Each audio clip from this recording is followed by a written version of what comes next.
What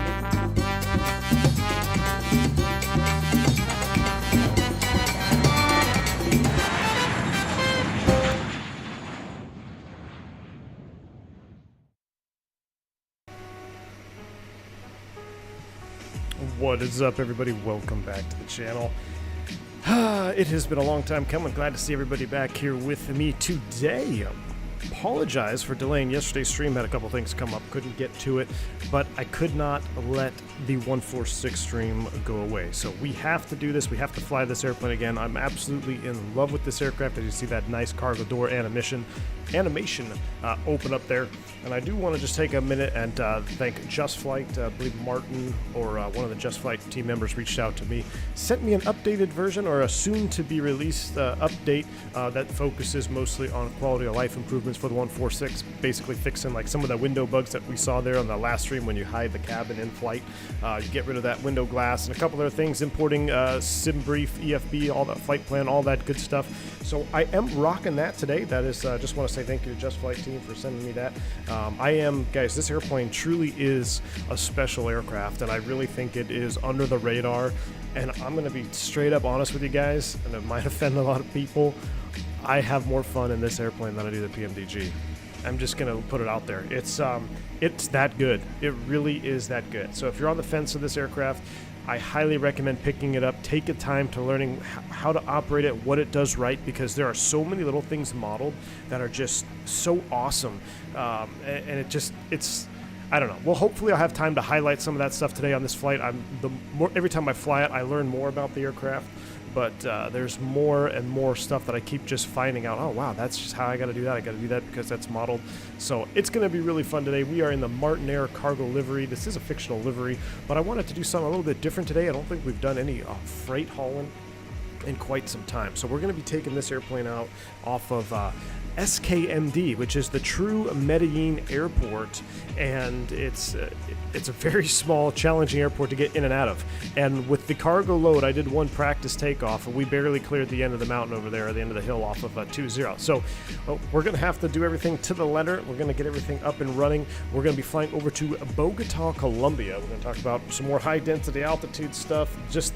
We're basically playing in the mountains today, so we got a lot to be careful of. We got a lot of stuff we need to take into account for flying this lovely airplane down there. And then with time permitting, which I think it will, we're going to do the return leg, and we're going to go from SKBO, hop back over the mountains, and fly right back into this airport here.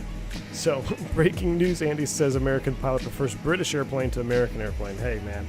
I'm just telling you guys straight up, the amount of detail that's gone into this airplane, it's like people think, oh, it's just a light simulated airplane, blah, blah, blah. No, it is all there. I mean, obviously there's less, I want to say less systems-wise on a smaller airframe like this. I mean, there's no glass, right? So you don't have all these computers. You don't have to do backup computer switching, all this stuff. It's old school, man. It is a proper old school airplane, and it's properly simulated. And there's a little video up that I watched earlier this week. Or a couple days ago when it first dropped. I'll put it in the link to it in the chat. But it just talks about the details of this aircraft, and I keep learning things every time I watch it. So, with that said, Andres MT, welcome to Private Pilot, sir. Glad to have you on board. Welcome to the channel. Exclamation point welcome for your new perks as a member here on the V1 channel. So that noise that you hear in the background, that is the GPU cart up and running. I had to get the GPU fired up. I had to put the airplane on bus and power the yellow electric hydraulic system to open this cargo door so we could get that juice shot there when we switched over the screen. I mean, if it doesn't work in the airplane, it probably doesn't work in the real airplane. That's how good this airplane is simulated. So Niels, thank you for the continued support, man. It says 2 years and a bit. Wow, that's crazy to think, man. Over 2 years that been a member. I appreciate your continued support, sir. Thank you so much. I see you got your V1 status bars there, like those, courtesy of Tom. There's Tom Pasco designed those. So. Good stuff. Do I own this for X-Plane? I did, Bricktiller. I did own this for X-Plane, and honestly, I like it better in Microsoft, which is hard to say because, I mean, the X-Plane flight dynamics are so good. I'll be the first to tell you that airplanes fly, they feel more fluid in X-Plane, but this particular aircraft, the way that the modeling is just outstanding, and I like flying it in Microsoft better. So, and I am using the TCA yoke with it today. I'll show you guys that. The curves are 16%. I think -16 is what I use for curves on the TCA Boeing yoke, just in the pitch column. Other than that, everything else is pretty much a linear, and it's 10 for 10. Would highly, highly, highly, highly recommend. So, we'll have plenty more opportunity to talk about this airplane. Let's get this thing fired up right now. We're doing cargo ops today, so we don't have to board passengers, and I'm going to import my SimBrief flight plan, which I think I already did, so we should be good to go. So we're, basically all I did is I came in here, I turned the batteries on and connected the external power, which is good. And what I'm going to do now is I'm just going to get some lights on. I set the time back a little bit so we could have some more lighting effects here in the in Colombia, just make it a little bit better looking. I'll get this up out of the way. Let's get some floodlights on. Let's really let this cockpit come to life. And I do like using the default checklist with this airplane that it comes with. It keeps you in line. It keeps everything pretty straightforward and easy to do. Now you can also set this to auto complete, so you can auto do checklists and have it all completed for you. But man, Christian says it's 16 because you couldn't put it on 15 again. Oh, yeah, yes, it is. I couldn't get it. I tried it like a minute or two. I'll show you guys real quick what I'm rocking for settings, because that is a popular topic, and the TCA yoke that I am using, I think this airplane just flies even better with it. So here we go, TCA yoke for the Boeing. These are my sensitivity settings. I'm running -16 there in pitch, and this was, I think, was what was defaulted. Basically just a -3 there. I really don't see any reason to change that. So these are the settings I'm rocking with the TCA Boeing yoke, and this airplane hand flies as good as any other airplane I've hand flown in any sim, whether it be the X-Plane version or with the PMDG 737. This airplane just hand flies so well you wouldn't even know that you're in Microsoft. So that's the settings for that. Let's go ahead and continue setting up the aircraft, shall we?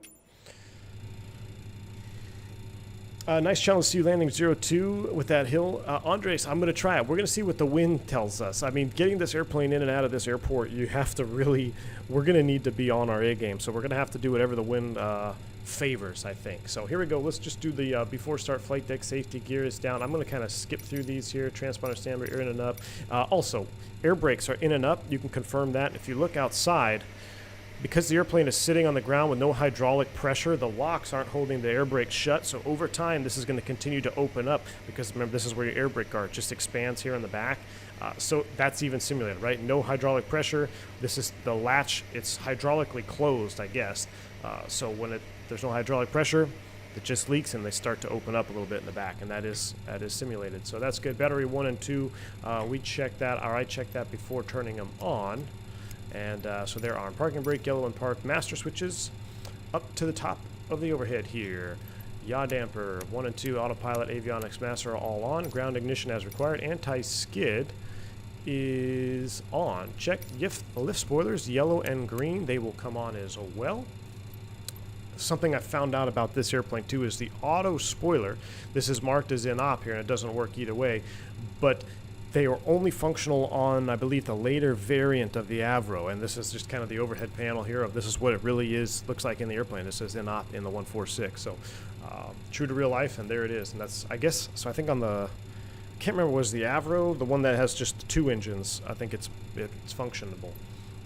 But cool. AC bus tie, so let's get our electric set up here, so all your electric stuff is here. AC bus tie and DC bus tie will go to the auto position. Standby inverters will arm both of those. Standby generator is armed, which I did. Here's the inverter generator armed. Generators 1 and 4 are both off and reset, so we continue down the panel here. They are both off and reset. Galley shed switch, we're going to go ahead and turn that into the galley positions. Avro has 4 engines still? Okay, maybe, so I'm mistaken, but I was watching the video and it said that the other variant of this airplane, the auto spoilers are functional, but in this one they're not. That's why there's an in-op switch there. APU generator, we'll get that on when it is time to get the APU fired up. The fuel pumps, left inner, we'll get that on in preparation for the APU. Engine fire handles, they're all in. We already verified that. APU, we will start that when necessary. I always forget. Let's just run it off the APU because we got the nice ground power card out here, but to help minimize noise, I'm going to get the APU fired up. So let's just start the APU right now. So we're going to go APU to start, and it's going to fire up. Let's take a listen. Dougal McTavish, good to see you, sir. He says another Early stream for us across the pond. Absolutely, Dougal. Glad you can join us, man. Dougal, I hope you have this airplane. Because knowing you and knowing that the older aircraft that you like to fly, I think you would really, really enjoy this airplane. Chris says, I'm not 100% sure, but I think the 146 made a couple appearances in the new Jurassic World movie. I couldn't tell for sure. They were just a couple quick shots. Chris, I have to check it out. I haven't seen the new Jurassic World yet. Interesting, James. So it was just a branding issue where they renamed it. I see. Iron Man, welcome to the stream, sir. Welcome. Brandon B, hello, Captain. I love the content. Brandon, well, I'm glad you're enjoying it, man. Welcome on board. Steven, yeah, we got 2 legs in the 146. Matt Warren, happy Friday, everyone. I hope you're doing well. Been 116 here in Arizona. Ouch. Your stream will have to keep me cool. Matt, well, someone who's lived in Arizona, at least it's a dry heat, right? I used to hate it when people said that. It doesn't matter if it's a dry heat or a wet heat. When it's above 115 degrees outside, it's hot. I don't care what people say. But welcome on board, man. Alright, so APU, the RPM is stable. Looks to be 100% there. TGT sitting at 400. Those are verified. And I guess with the APU power available, what we can do then is turn off the AC external power, which is done. Let's just finish the rest of this here. And I'll go ahead and disconnect ground power. That'll turn him off. So MWS tested in norm. Check. Overhead annunciators, we'll skip that. Cabin emergency lights, arm. So up to the overhead cabin emergency lights are on the top right up here. They are in the arm position. We'll get the entry lights on, we'll get the logo lights on, and we'll also get the nav lights in high and knit too. I think I might have skipped those earlier. DC pump on. Oh, I have the AC pump on. AC pump on. So DC pump on, AC pump on, and PTU on. So we're going to pressurize everything. Flight deck emergency lights, arm. So those are right over here. We're going to arm those. Yaw dampers both on. That's down here on the center pedestal. We're going to go ahead and hit the yaw damper switch. We've got 2 yaw dampers, 1 and 2 are on. Oxygen mass, 100% and flow check. So we're going to come over here to the FO seat and turn that sucker on. Oxygen main valve is on. Cool. So our flight deck safety checks are completed. At that point, I want to just come over here and turn this on, turn this on. Rental bourbon funds. Oh, wow. Mr. Scott coming in with a $50 dono, man. I appreciate that, sir. Bank angle check right back at you. Rent or bourbon funds. Hey, y'all know the drill. Y'all know that I actually rent an office space to provide this content for you. So I do appreciate every single donation, every single membership, and super chat. You guys are awesome. Thank you so much, Scott. I hope you enjoy the content, and I hope you enjoy the weekend ahead of you. Maybe you fly some 146 yourself. So thank you so much for that. Crow also coming in with a $6 super chat. Thank you, sir. He says, Captain, I picked up the 4K HDR display. And for Flight Sim, it's a game changer. I don't know if you already have one. If not, here's a few bucks towards that. Crow. Well, thank you so much, man. Thank you for that super chat. I really appreciate it. I've been looking into different monitors. I don't have a 4K display. I don't even think I have a 2K display. I think I have an older one, just 1080p. But that is something that I'm going to be looking at, and I've actually been looking at it here closely recently. I just picked out one for my wife's computer at home. But, Crow, I appreciate that. I'm glad it makes a difference. I might start heading that route. We might start heading that route here in a little bit. Thank you so much for your support, man. I appreciate that. All right. Let's continue on here. So before we do the before start checklist, let's take care of some other stuff. So I imported this directly from SimBrief, and SimBrief has already loaded us with our total fuel of 6,700 pounds and our cargo, which we have 770 in the aft. So we have a relatively light load. We're at 8,400 pounds, which is good because at 9,000 pounds, you can't take off on this runway. At least I couldn't get it. I couldn't get it to take off. So we'll click this. That'll set the trim wheel. We don't have any passengers on board because it is a cargo variant, so that is good. From there, let's go back to our OFP. You can see here's our flight plan. Now, I wanted to do some just straight up a round gauge fly-in in this airplane, but the only approach back in is an RNAV, so we're going to have to utilize some of the box here as well. To remedy that though, when we're going into Bogota, I'm going to try to do a full procedure, whether it be the ILS or maybe the old school arrival with the VORs, cross needles, and all that. We're going to take a look at that here in a minute. But just for planning purposes, we are going to just load up the box here as per our flight plan, and we're going to see what we get. But let's first, before we get that, we got SKMD Medellin to SKBO, which is Bogota. We also need to get the weather, so I'm going to go to the index page over here. We're going to go data link, weather, request, and since we're here, we can just get both of them. We'll get Medellin, and we'll also get Bogota, which I've also flown into many times. I have not flown into this airport, SKMD, but I have gone into Bogota. Alright, first and foremost, METAR here for Medellin is 360 at 5, 999s are basically nothing to worry about. Scattered at 3500, scattered at 200, temperature is 2515 and 1020, which is 3012.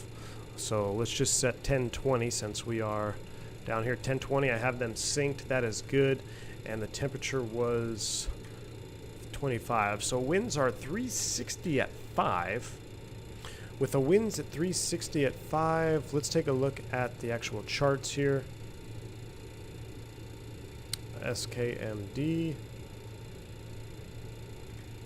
We'll search that, and it's kind of quiet on the flight deck, probably getting warm while we're up here. We have the APU on. Let's go APU air on, PAX 1 and 2 on, and let's get some fans on in here. Oh yeah, that's the shot right there. Captain Geo, what's going on, man? Welcome to the stream. Dude, I saw you fly on the Fly with Rookie 737 full cockpit. Awesome. Awesome stuff, Captain Geo. What's funny is one of your streams, I believe it was your stream, I could hear somebody was watching my stream in the background. That was pretty funny, man. Geo, what's going on, man? Good to see you. Hope you're well. Hope you're having a wonderful weekend. Glad to see you on the stream, man. Welcome aboard. And Geo, if you haven't already, if you're thinking about it, you need to get this airplane, because I know how much you like hand flying that 737. This airplane hand flies really, really nice. Alright, so we're going to probably take off 2 then with winds 360, that's better. We're going to take off runway 2. What do we have any SID out of here? We don't have any SID, which is interesting. So I'm just going to load in the departure then, departure arrival index. We're going to go off runway 02, execute. From 02... we don't have an index, so we'll just go to the legs page. No, departure arrival. Runway 2. Flight plan. And then basically from there, it's going to be a direct to Mike Romeo November, which is, I believe, is it Maranilla VOR? Ah, key not active. We're on the wrong page. Got to go over one.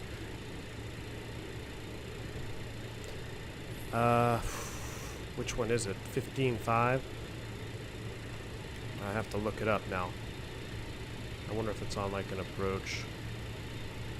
Maranillo 13.0. So this is something you really got to be careful of, and this is a good tip here. So when you look in the box, we had multiple VORs pop up that are both MRN. You want to verify, either you can verify the coordinates or the identifier, but this one's 113.0. So when we look down here, we could see we want this one, 113.0. That's what we want. Execute that. From there, the next page, we're going to join Whiskey 65. And we're going to take that to Mike Quebec Uniform. And I'm just going to load this up per sim brief, but we're going to probably modify this. And then from there, we're taking Bravo 689 to Bogota. So Bravo 689, that goes all the way to the Bogota VOR. From Bogota, we can do a full procedure, which I think is what we're going to do, because I kind of want to see that all come to fruition in this airplane. But what I'm going to do here is, well, actually, let me go back to the flight plan. Clear that, clear. Legs page. All right, Maranilla, ISFAT, MQU, Bogota, SKBO. Perfect. Pretty short flight, but that's in the box. That's really all we're going to mess with. We'll probably just heading mode off the ground when we get out of here. I'll also put, this needs to be in 15. We'll put you in standby. Good deal. Gio says he's in Sonora, Texas, now on I-10 heading home. Awesome, man. Drive safe, dude. Whew. It's a long drive ahead of you. Spewman says, I used to have my glider pilot's license, but I lost it 20 years ago after an ear infection. Oh, man, I'm sorry to hear that, dude. I'm sorry to hear that. Ears are a big deal. You can definitely have some issues if you have an ear problem. I'm sorry to hear that, man. But you should try again. There you go. 20 years later, he says there's a chance my ear issue got fixed. It is possible. It is very possible. I would give it a shot, you know? If they tell you no, they tell you no. But it's better to at least try, right? All right, so this is what we're looking at here. For taxi out, we're going to take Alpha to 02. That looks good. We don't have any ATC on, so let's just set our top altitude today. We filed, what did we file? 230. Let's spin that up.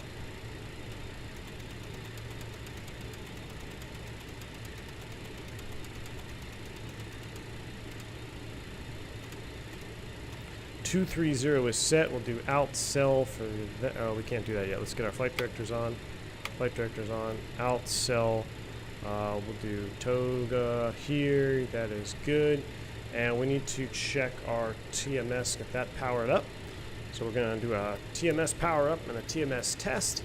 I've been looking at some of the takeoff procedures for the 146. So basically, we've got, if you wanted to flex, which we're not going to flex today, you would do a target flex of 88% N1, but we're going to just go with the straight up, whatever it gives us here, as much power as we can get. Now, for climb thrust, 88% on a N1 sync hold, or you could go to a TGT hold of 820.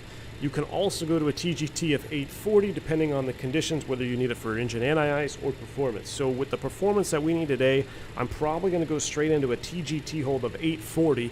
That way we have the maximum juice out of the engine, and hopefully we can get out of this terrain here. Let's go ahead and run the test. It's going to cycle through all of the functions. TMS is thrust modulation system, Russell. So think of it as a very old school auto throttle system. Andres, you live close to the hill, no 02? Wow. I bet it's pretty nice when airplanes are taking off of, what's that, 20 coming the other way? Because I took off going the other direction, and it was very close to the hill. All right, so we go to takeoff mode. It looks like with a no flex and the outside temp of 2.5, we're looking at 92%. So that's a no flex takeoff. That's what we want. That's good. We'll set that. We'll go ahead and do we'll set our speeds after we set our flaps too, but I think I can click on that. That'll set our TMS bugs to 92%. You can see them all synced over there. Beautiful. So that's done. We can go ahead and turn it back off. And we've got, that is on. Everything else is on. 230 is set. Just double checking here. Let's go to our transponder. Let's squawk TARA and 2000. Enter that. Brake fans on. You can see all the brakes are nice and cool. The airplane's been sitting here overnight, so just outside air temperature essentially. Perfect. Alright. We're going to taxi out 02. Looking good. Let's continue with the before start checklist. Departure briefing off of 02. Ooh, we got a wind go over there. We're basically going to fly heading. We're just going to heading mode up the valley. How's that sound? We'll do a heading mode up the valley, and then we'll eventually get a direct to and go from there. So that is our departure briefing. We'll go ahead and tick that item. Brake pressure is above 2,500 psi. Hydraulics for engine start all off. So before we do that, let's start closing up some of the doors. So let's go back to the aircraft page. Let's close up aft cargo. Let's close the forward cargo, side cargo, pull the stairs in, and the forward passenger door. Check out this animation here. Love it. A little bit dark, but the sun's going to be peeking up here just in a little bit. I think I set it back a couple hours, so it's like 6:54 local, I think.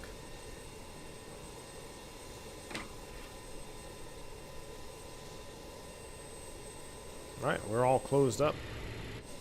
It keeps going to that view because I have a reset default camera view to get outside and hack some of the engine views. So like the wing views I have here, I had to hack these by changing my CFG. Otherwise you're stuck inside the cargo cabin. But there's nothing wrong with that if you want to do realism. Alright, we can go ahead and pull chocks as well. I should have reinstalled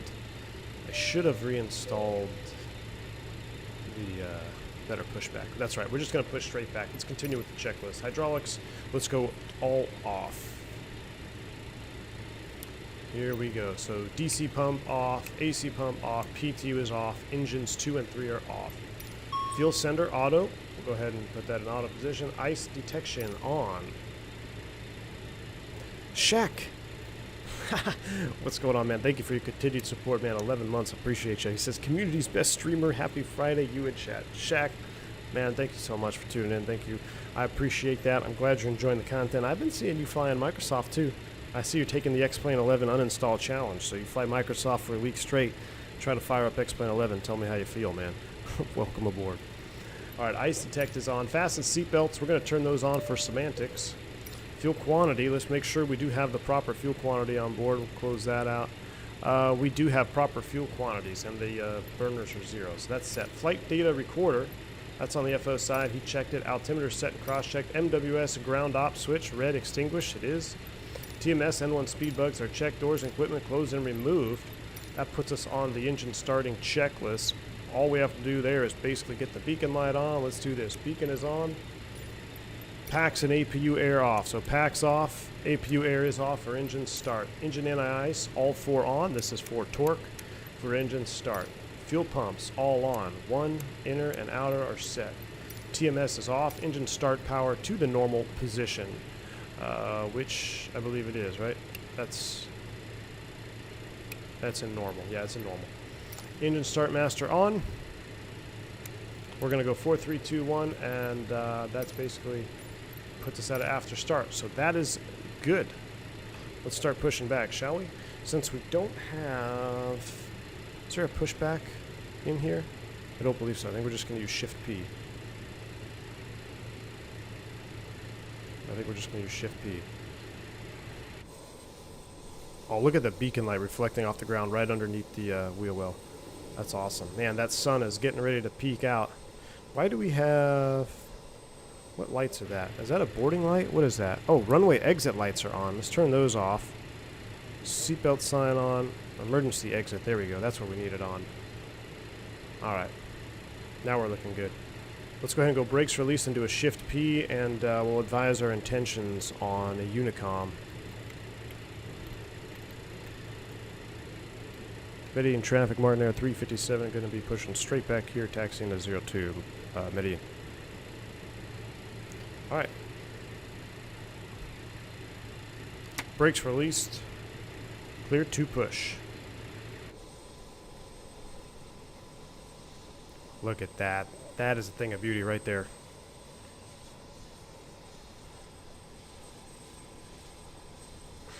Shaq says X-Plane is gone like the wind. Fired up and my PC had the shakes from the lack of visuals. Ouch. Oh, man. Look at that shot. Is that not one of the most beautiful things you've seen? The clouds, low clouds. Beautiful day for flying here in Colombia. Chris Stuper, what's up, man? Interesting looking Airbus. Hey, it's very interesting looking. It's so interesting looking that it's good looking. Oh, don't tail stand on me. All right, Shift P, pushback is complete. Let's go ahead and set the brakes. Brakes are set, and we're going to start. 4, 3, 2, 1. Engine start. Here it goes.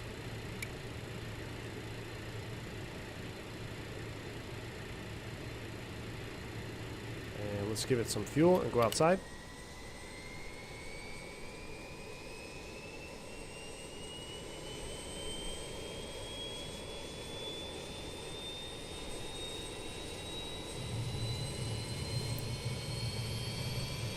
Firing up the Whisper Jet. Dougal, you flew in variants of this from London City?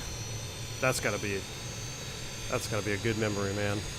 I can't imagine flying this airplane into London City. After seeing that approach in the sim, I can't imagine flying that in real life. Jeff, I've been looking at that Kodiak myself.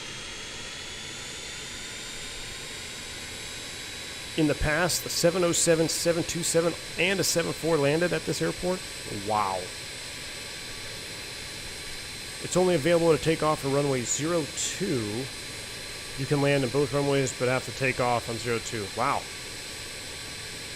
The 737 President airplane flies in here. Man, that's...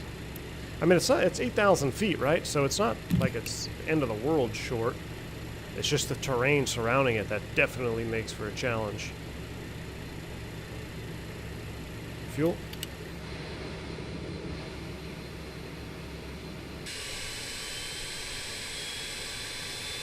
Dougal, you have the Kodiak as well? Listen to that light off. It's like starting up the Citation all over again.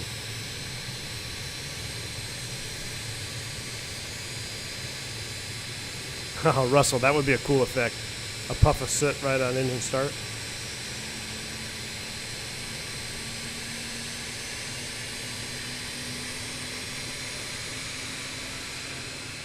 I mean, I know this is a fictional livery, but man, it looks good on this airplane.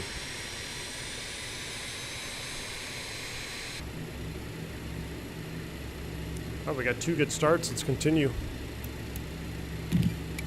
That little flicker of a light too, that's real.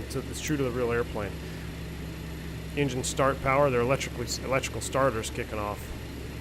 Turn down this floodlight a little bit.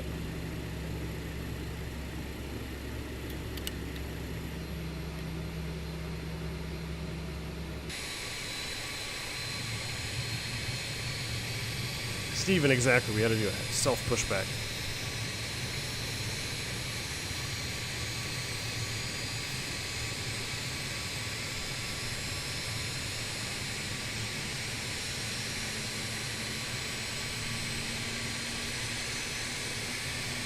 Avianca used to take the 747 into Medellin. Wow. Was it a 200 or what was it, a classic? It's got to be a classic, right? You're stopping, you know, I can't imagine, well, I don't know. When I haven't done the full approach into here yet. Medellin traffic, Aero Republica 9327. We push it back, stand 22. It's Aero Republic.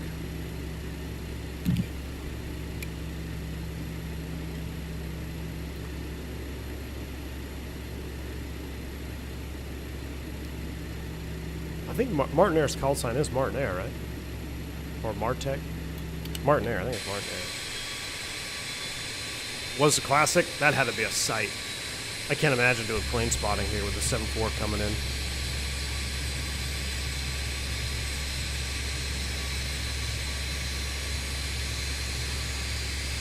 Wow, Andres, that's crazy. So Andres, he lives, he said he lived over there on the hill, which is right over here, which I took off that direction and barely cleared the hill. Barely.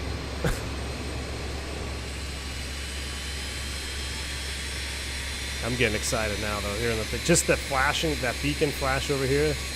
Old school, was it a rotating beacon, probably? All right, we have 4 good starts up top. So at that point, we're going to go off. Thrustmaster off. Engine anti-ice will come off. We're going to go Gen 1 on, Gen 4 on. All of our heaters are coming on as required. Packs 1 and 2 on. APU air on. Engine air remains off. And hydraulics. Engine 2, engine 3 pump. That goes auto. PTU on, I believe. And now we can run a checklist and verify that we didn't miss anything. Here we go. So start power norm. Yep. Ooh, brake fans auto. Let's do that. Let's go all the way to the top. Auto on the brake fans. Check. Hydraulics on. Heaters all on. APU and air is required on. Oop. TMS. Power it up, and we're going to put it right on takeoff mode, which is here. We're also going to set flaps 18. Actually, we should do flaps 24 for departure, I think. I think I did flaps 24. Can we do a flap 24 takeoff? I'm going to do it. We're going to set flaps 24 for takeoff.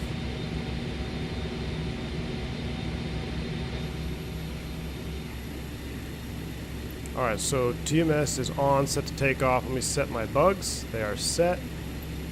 Transponder is on TAR area, taxi light, brakes, and we're done. For takeoff. We'll get to that at the end of the runway. Alright. MartinAir is MPH Oh, MTN is MartinAir? Oops. Oh, I'm sorry, Christian. Uh-oh. Well, what's the call sign then for MartinAir?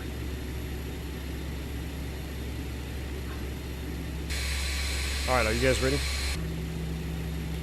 Let's go taxi lights on. And we are going to runway 02 via Alpha.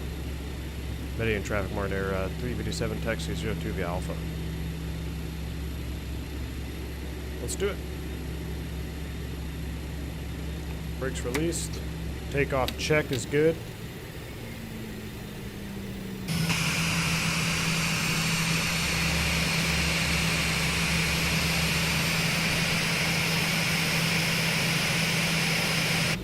Got the tiller on full. That's a shame because taxiing to 2-0, it's very nice over there. Like the scenery, I like the scenery. I picked this one up from Sierra Sim. Very well done. Taxi, welcome to the stream, sir. You can do flaps 24 if you wish. I adore this bird, just a shame that you aren't flying proper old school. Hey, this airport, the Slant Whiskey, we wouldn't be able to come back if we were Slant Whiskey. A lot of terrain. But what I'm going to do to make up for that taxi is we're going to, when we get to Bogota, I'm going to just do an old school round gauge approach, whether we use the ILS or the VOR to come down. It should be visual enough. But to get back in, the only approach back in here is an R&P, so we will do proper old school flying in this airplane, though. It is awesome flying this airplane with just the round gauges, VOR, all that stuff. Oh, it's awesome. On the left side of taxiway Alpha, after the platform, there are the hangars, and that's your flight school. Awesome. Let's go a little juice here, start rolling. So there should be 3 hangars off to the left out there. Oh, we're going to go check them out.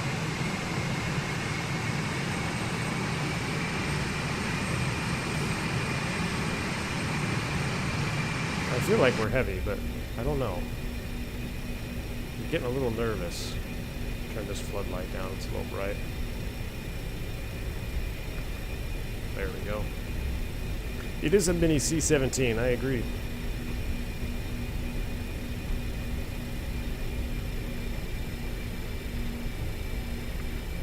We'll come all the way to the end, then we'll run our checks. Look at that.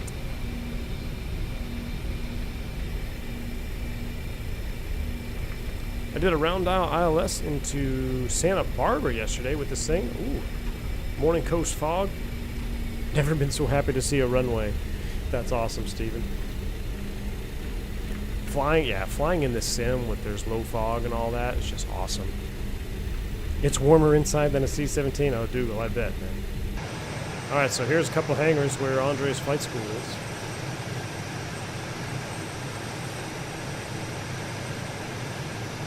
How many pallets of bourbon are in the cargo hold today? Matt Warren, we got about 1,400 pounds of bourbon, so we got a lot. It's either that or wheat, but I haven't seen any wheat fields around here, so I don't know where all the wheat came from. But we're relatively light, but as far as getting out of here with this airplane, we need to have limiting on our cargo. I hope the fuel flow isn't wrong. 6,000 seemed awful low.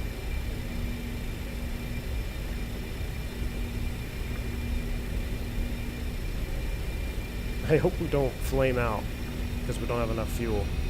I just went with SimBrief's recommendation. I feel like I should have done a captain decision and added an extra 1,000 pounds.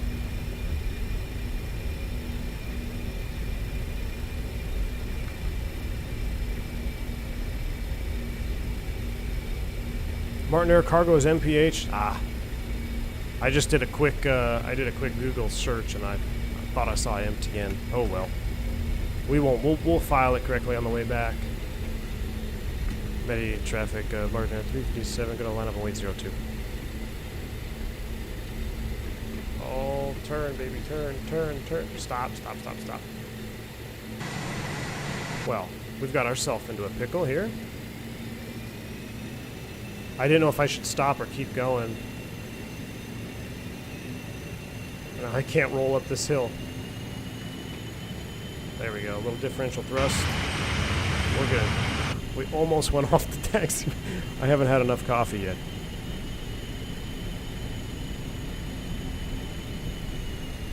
This windsock looks like it's going the wrong direction. I'm beginning to question my life decisions here. Look at that, though, huh?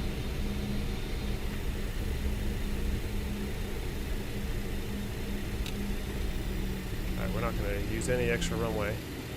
That is set. Let's quickly run through the before takeoff check. Brakes are checked in yellow. Flaps set. Planishment check. Flight directors. We are go around, and let me also let me sync my heading bug all the way around here. That is synced, and I'm just gonna put this on a runway heading. That is good. Trims are set. Config tested. A and B as required. Cabin secured. Weather radar, and I guess cabin is secured, so we'll just cabin secured takeoff. But I don't have any flight attendants. We'll do it ourselves. TMS is on in takeoff mode. We got 4 blues. That's what we're looking for. Flight controls are unlocked and free. We verified that. MWS checked after or before takeoff checklist is complete. Are you guys ready? This is going to be an interesting one. Let's spool them up 50. Give me some yogas in chat. Oh, hold on. Almost forgot. Here we go.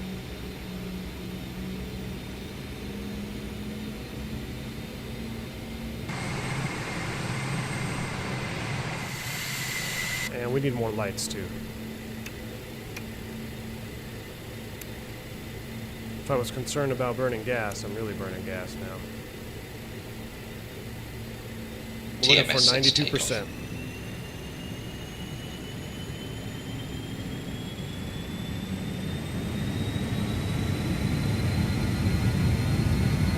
Power set, N1 achieved. Brakes released, here we go. Ready in traffic, MartinAir 327 rolling 02. LA traffic, Air Republica 9227 running in front of the Speed alive, both sides. Looks like a 80 knots ski was jump. checked. So loud.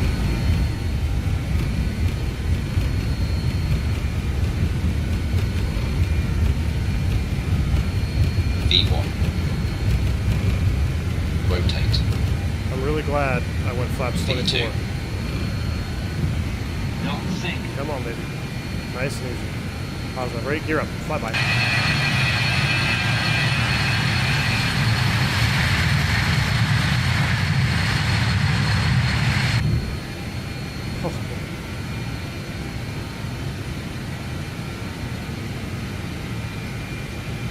Well, we're going to stay here and take off thrust until we reach 6,300.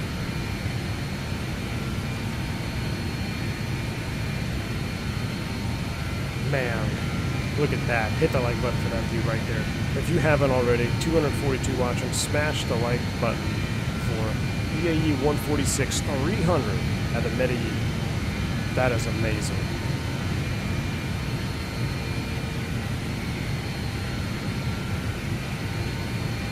Alright, so I'm going to arm vertical speed now. Sync mode on. Lower the nose.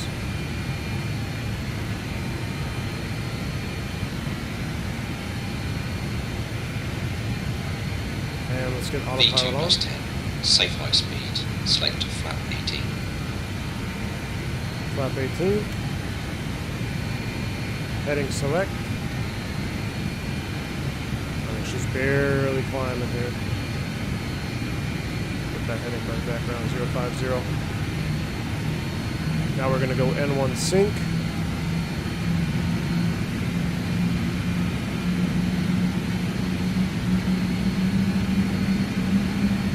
Looking for 88%.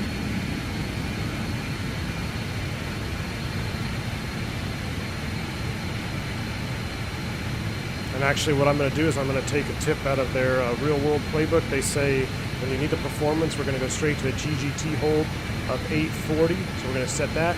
GGT 840, that's going to give us max performance.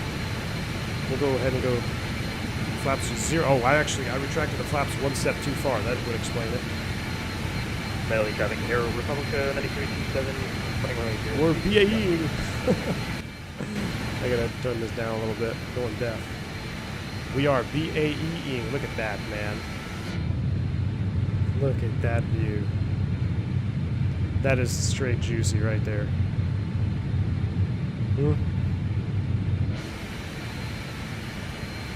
Alright, what we're going to do now is I'm just kind of heading mode around here. I'm going to go straight to an IAS hold now, 250 knots. Or a little bit short of 250, but that's fine. So from here, we're going to get to Maranilla. We're just going to do a direct to MRN, execute, and then we're going to switch this to RNAV, and we're going to select LNAV on the autopilot panel.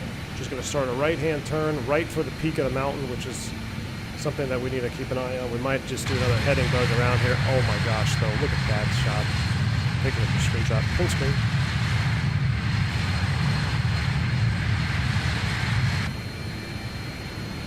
So now we're direct to the Maranilla VOR, which I'll just put this back on the map page.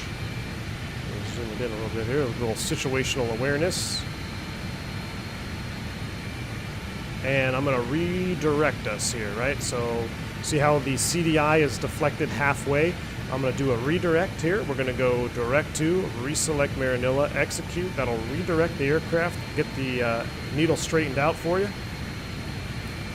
And now we'll go ahead and sync our heading bug as well. All right, we're at 9.2, climbing to 230. We are in IAS hold of about 240 knots. I could probably change that. Let's go ahead and press the terrain ahead. Terrain check. Not going to be able to get out of here without one of those.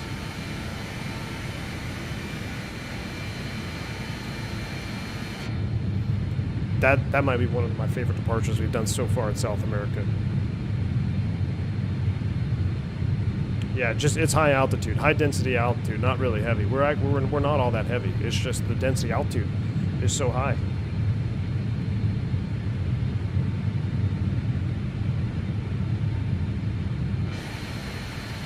All right, there's 10,000 feet. At this point, I'm going to hit the sync button again. I'm going to lower the nose a little bit more.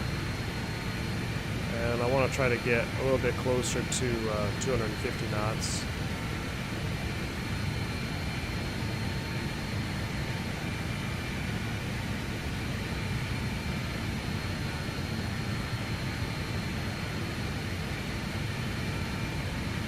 Alright, so here is 250 knots. I'll turn the sync mode off.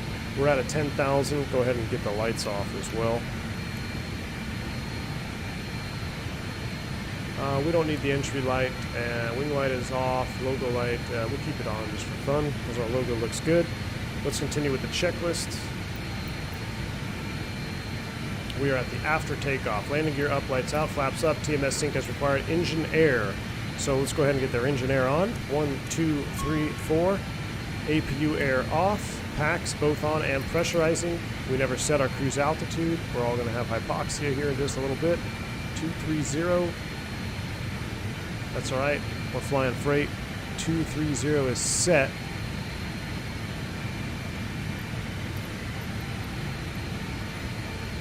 And then going through 18, we'll do the climb checklist, and then we'll be pretty much good to go. So we're looking good. 11.8 now. Let me turn this sim down just a little bit more because full volume there coming out of there, which was nice. So where are we? We are going right over Maranilla. There should be a lake out here to our left somewhere.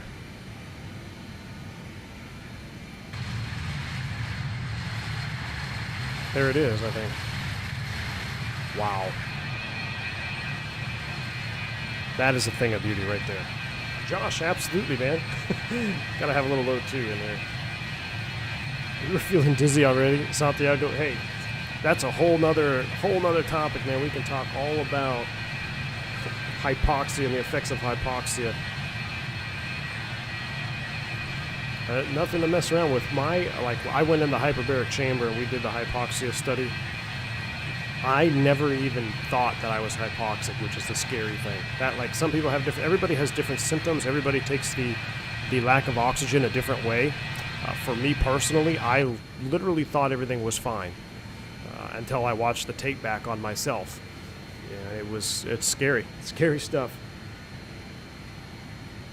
That looks like Avitab. Gooseworm, no, that's just the EFB straight out of the Just Flight package, so I didn't add any EFB at all. Do I have the rudder issue with the B? Jeff, I have not, but you know what we should do today, guys? I did get I was told there's a possible fix for the rudder issue on the 320. Time permitting. I don't know if we will have any time permitting. It's already 12 noon. Took us a little while to get off the ground there. We might try to load up the Phoenix again and do a quick test. I think there might be a workaround with the pedal disconnect button and all that. Mir sent me somebody's testing what they did, and it seems to be working, so we could give that a shot, time permitting, but we'll have to see what happens here. And here I was thinking lights were for the ground staff and birds. No, Chris. Chicks dig logo lights, man. That's why we got the logo lights on. Doesn't all narco transports keep all the lights off? There was a time, there was a memo that existed for us when you're flying into this airport at past this hour, you should turn the lights off. Or minimize external lights at low level. Do you ever hop in the PMDG? Oh, Matt, absolutely. In fact, we were either going to be in the PMDG today, but I wanted to do the 146 stream. I had it postponed from yesterday. So we'll be back in the PMDG probably, maybe even the next one, since I got the yoke up and running now. We might do PMDG next. But I'm trying to think, is there any good liveries for the 7.3 in Colombia? I don't know. I'll have to take a look. I know when we get to the eastern seaboard of South America, coming up through Brazil and all that, they have got some really nice liveries. All right, let's look at some charts here so we can stay ahead of the airplane. Let's pull up SKBO. And since we don't have ETC to worry about, we're just going to put SKBO, and I'm going to look at the arrivals. There's a bunch of different stars we can do, but we can do some of these old school ILSs. They actually come off of the VOR, like this one here for 1-3. We could probably go to the Ambalima VOR, shoot that one inbound. Or Vulam. This is Bogota 13.9. Let's see if we can pick up Bogota VOR from here. We weren't all that far out. I'm going to put it on the FO side. We're going to load up 13.9.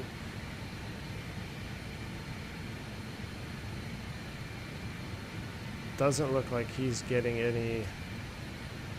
Oh, you got to turn it on. Yeah, 83 miles. So we're 83 miles from Bogota VOR. I'm just messing with the FO's needle here.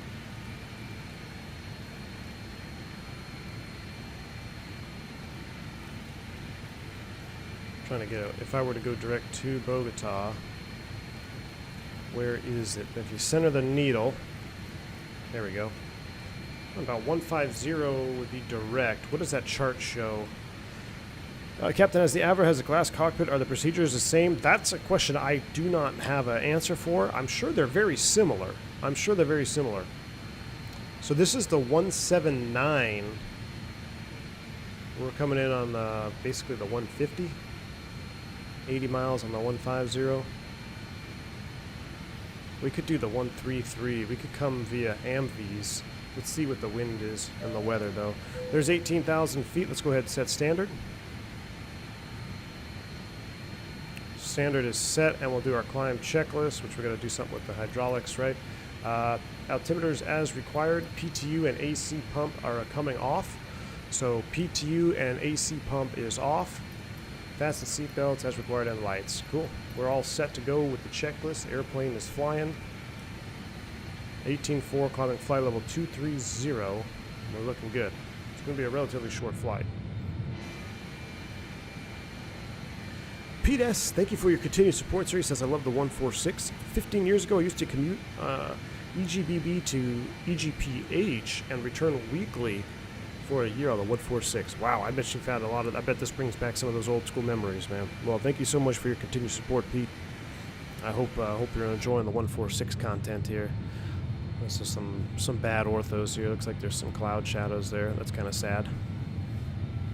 Oh, APU stop. I didn't stop it. You're right. APU. Thank you. APU is off. Thank you. We need to see. We already pulled the weather from it. Let's see here.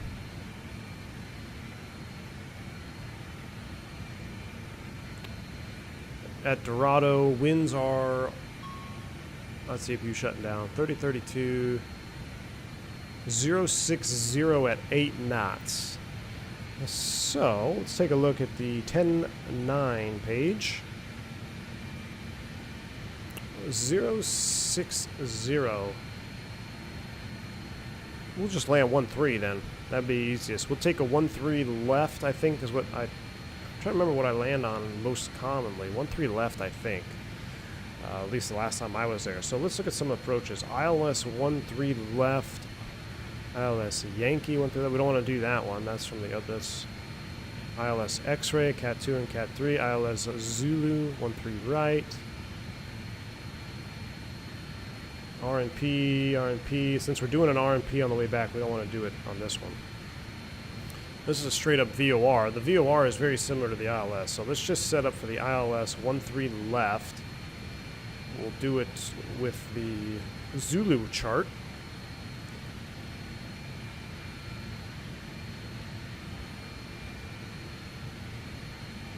So can we go to Voulon? Where's Voulon?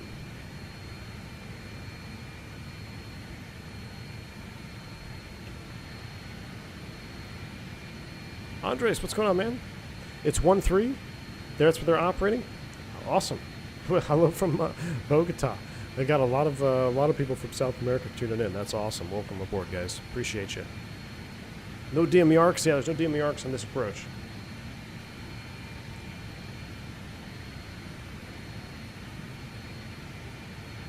Imagine being a pilot during the early 80s. Oh, yeah. Yeah, Chris. The 2 kilos of package that you put in your flight flag. Oh, man. Don't even get me started. Don't even get me started. All right, so our limit is 97, so we're good. We're 840C on the TGT hold. Things are looking good. We're about to level at 230. I'm going to just see if we can get a direct to Voulon. How can we identify that? Cross radial from MQU 116.1.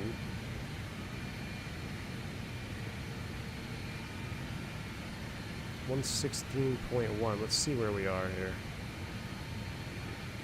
So 116.1 shows us we're on the 1652. Oh, yeah, 1652. This is the 088, so that'd be a big turn for us. We've got to take the 088. That would be a 90-degree left turn. We don't really want to fly out to Voulon, unfortunately. Why don't we just go straight to the Bogota VOR? And cross it at 12. There's our level off altitude. So Bogota VOR is 13.9. We're just going to dial in 13.9. We are 54 miles. And let's go heading select here. We're going to stay on this present heading. I'm going to change this to navigation. We're going to select the nav course to a centered needle, which is a direct to, which looking at our RMI, you see it's about, that's how you could tell where the direct to is, about 133 there. 134, 135. Let's go ahead and go into loc mode. So now we are VOR loc, tracking direct to the Bogota VOR. 52 miles out, leveling at 230. At this point, I'm going to go back to a N1 sync.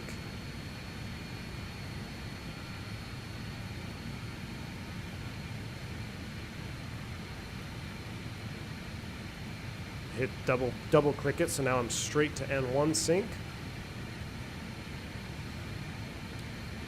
Level 230. And let's set our power.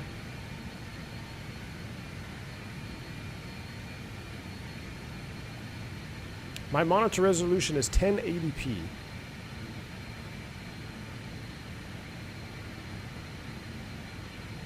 We'll leave it at 88%. Let's see what that gives us here in cruise. We're BAEing.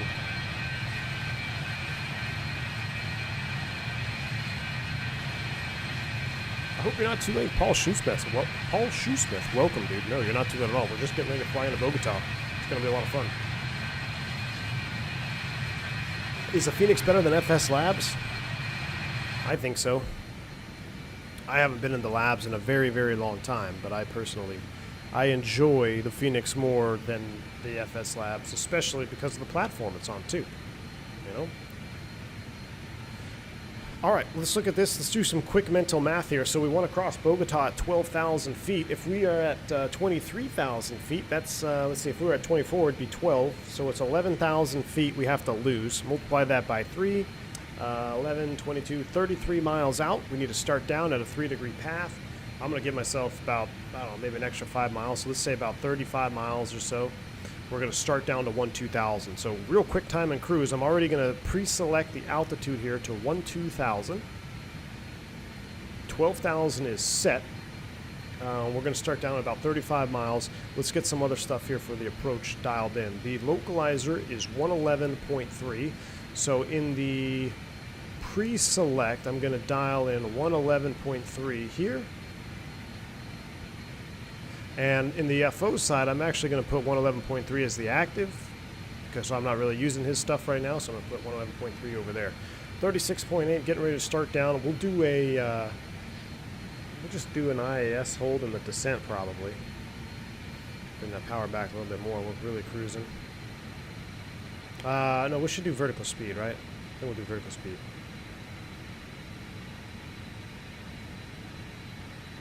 So here comes 34 miles. So I'm going to go vertical speed, sync mode, lower the nose. I'm going to walk that power back. We're going to put this in the descent function, which will limit us to about 60%. 2,000 feet a minute or thereabouts, about 1,800. Sync is re-engaged. So we are VOR loc, vertical speed, and we are starting down. 111.3 is set in the standby. Final approach course is going to be 134, which, man, we're basically on it. So I'm going to set 134 here on the nav2 side as a backup. 134 is set. Minimums refer to the chart. So for, I think we're going to be a cat, are we cat B? Oh, what happened there? 200 or 220, depending on our, are we C? Nah, we'll be C. So 220 in the barrel ref and the DH. We're going to set 220 here. 220 is set in the barrel ref. I'm actually going to slow down a little bit more.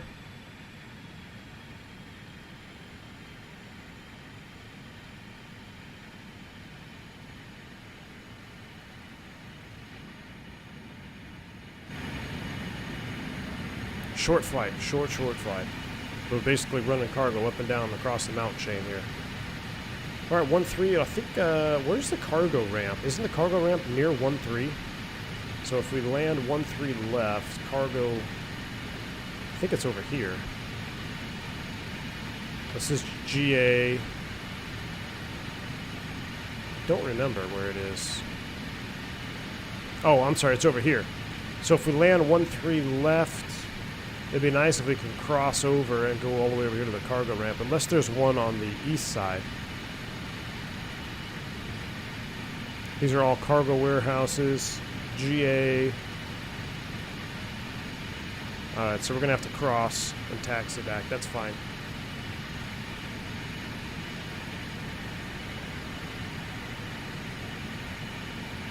What was the altimeter?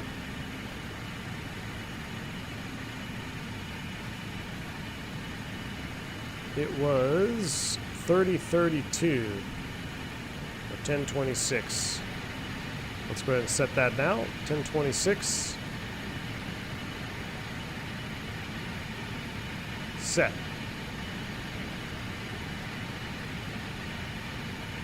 Let's go ahead and check our descent. PTU on. PTU is on. Pressurization is set, breathing complete, landing down on bugs set. We'll set that when we get our flaps config full, right? Approach checklist, we'll get the APU started. So we're standing by on the approach checklist. We're going through 18.4, 16 miles out, descending to 12,000.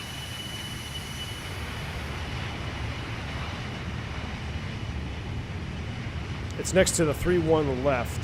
Cargo area, okay.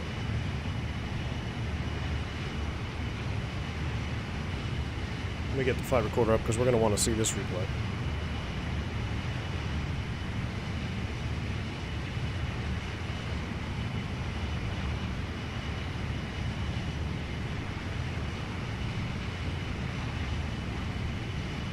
Bogota. I wish I had some coffee. Bogota, Colombian coffee here. They used to... Now, most, if you're not overnighting, you basically can't even get off the airplane, which is sad. Alright, 11... We're looking good. 10 miles out. We're going to cross it at 12,000. Bogota inbound. It would appear we can go down to 10.8. If we're doing local only, we have to identify that. Final approach fix is at 10,000 feet. 7.9 miles from Bogota and 5.1 from the low.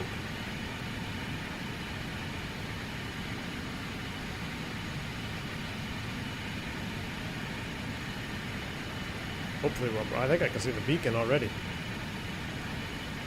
Higher field elevation. Let's go ahead and get the lights on now.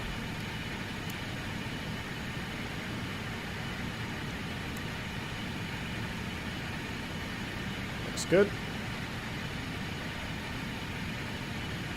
The plane looks better on the sim, Mr. Martini.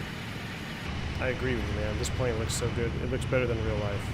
I love this. I love this livery on this airplane. I don't know why. It just looks so good as a cargo operator. It's like it was designed for it.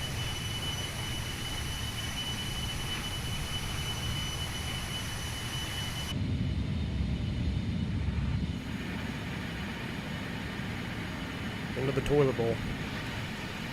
Alright, 3.3. Once we cross it inbound, we want to track the 136. So we're already on the 135, so it's really only one radial to the left. I need to also start slowing down here, get the speed brake out a little bit.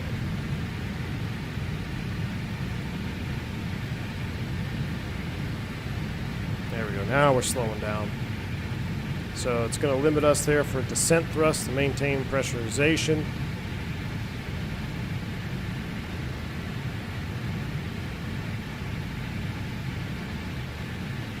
We want to configure early here. Here comes the to from flip as we cross over the VOR. I'm going to select course 136.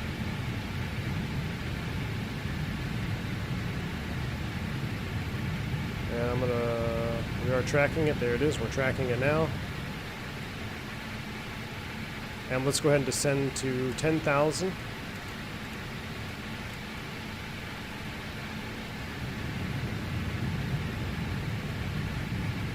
Bogota traffic, MartinAir 357, just over the VOR now at 12,000, descending for 13 left. We got traffic in front of us in sight. We'll follow you guys in. There's somebody down there below us. Roger that, American 1143. We're about 8 miles out. 13 left. Bogota. I'm Bogota traffic, MartinAir 357. We're going to just sidestep to runway 13 right.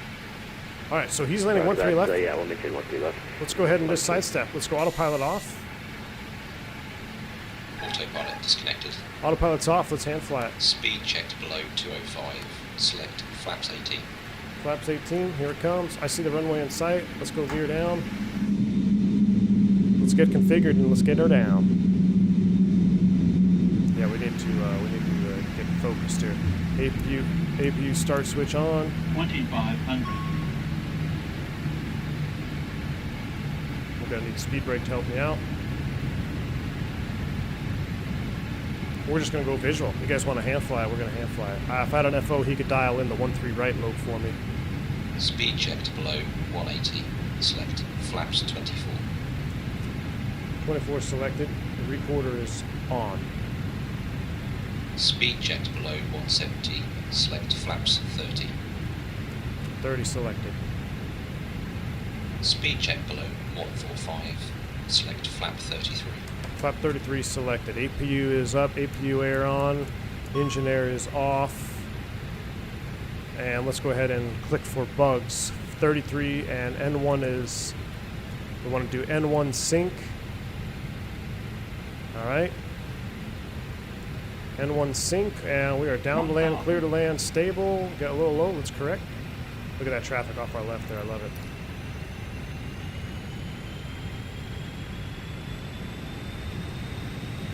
Actually, see him down here on the TCAS. Yep, we're going to land a 13 right. We're sidestepping.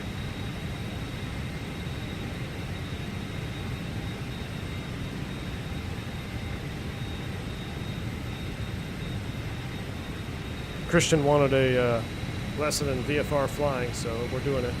Man, this airplane is so draggy with everything out. We'll just basically level off here, get back on the path. We got a little bit low. Descend. Disregard, traffic is in sight. It's off the left-hand side. We're basically doing a parallel approach with that guy over there. That's cool. All right, I see the Pappies now. Clear of conflict. Yoke cam's coming up.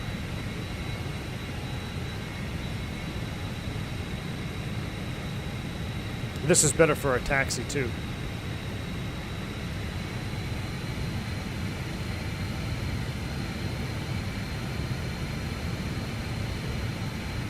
Alright, so nothing to follow, no glide slope. I'm just going to follow the Pappies here.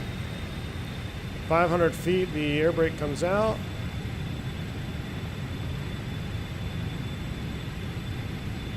Gear is down, confirmed. It is down. Plus A 100. little bit of a pitch change there with the air brake, a little bit of power. Minimums. Landing. Ooh. A little bit of a gust of wind there, a little too much power maybe. 1-3 right on the pavement, that's always a good sign. 50. 40. 30. 20. Traffic, Republica 9327.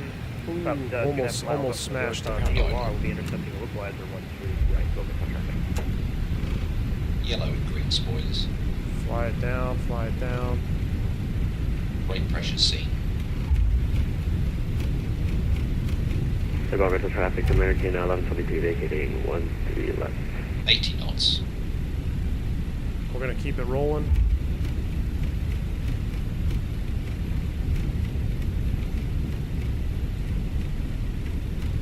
Let's take this next high speed. 60 knots.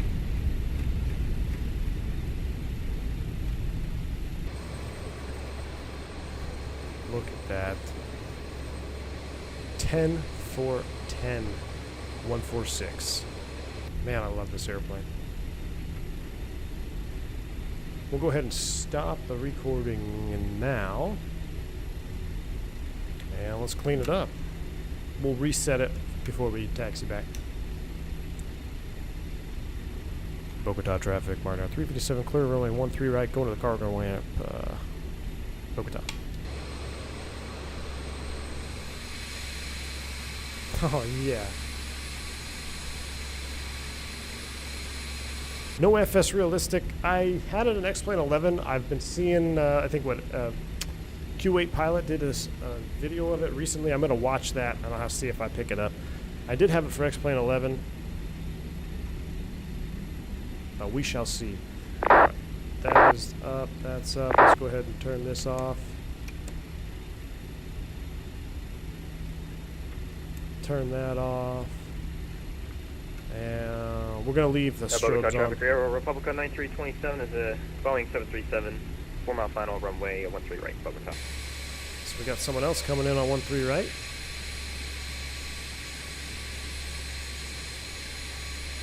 Beats the heck out of your high altitude landings. Man, we almost smashed that one there. Not much float at all. And Bogota traffic, American 1123, continuing taxi to Cape 470, Bravo 9 Yankee, Bogota. Definitely a little bit more sensitive when you are coming in here at 9,000 feet or 8,300 feet.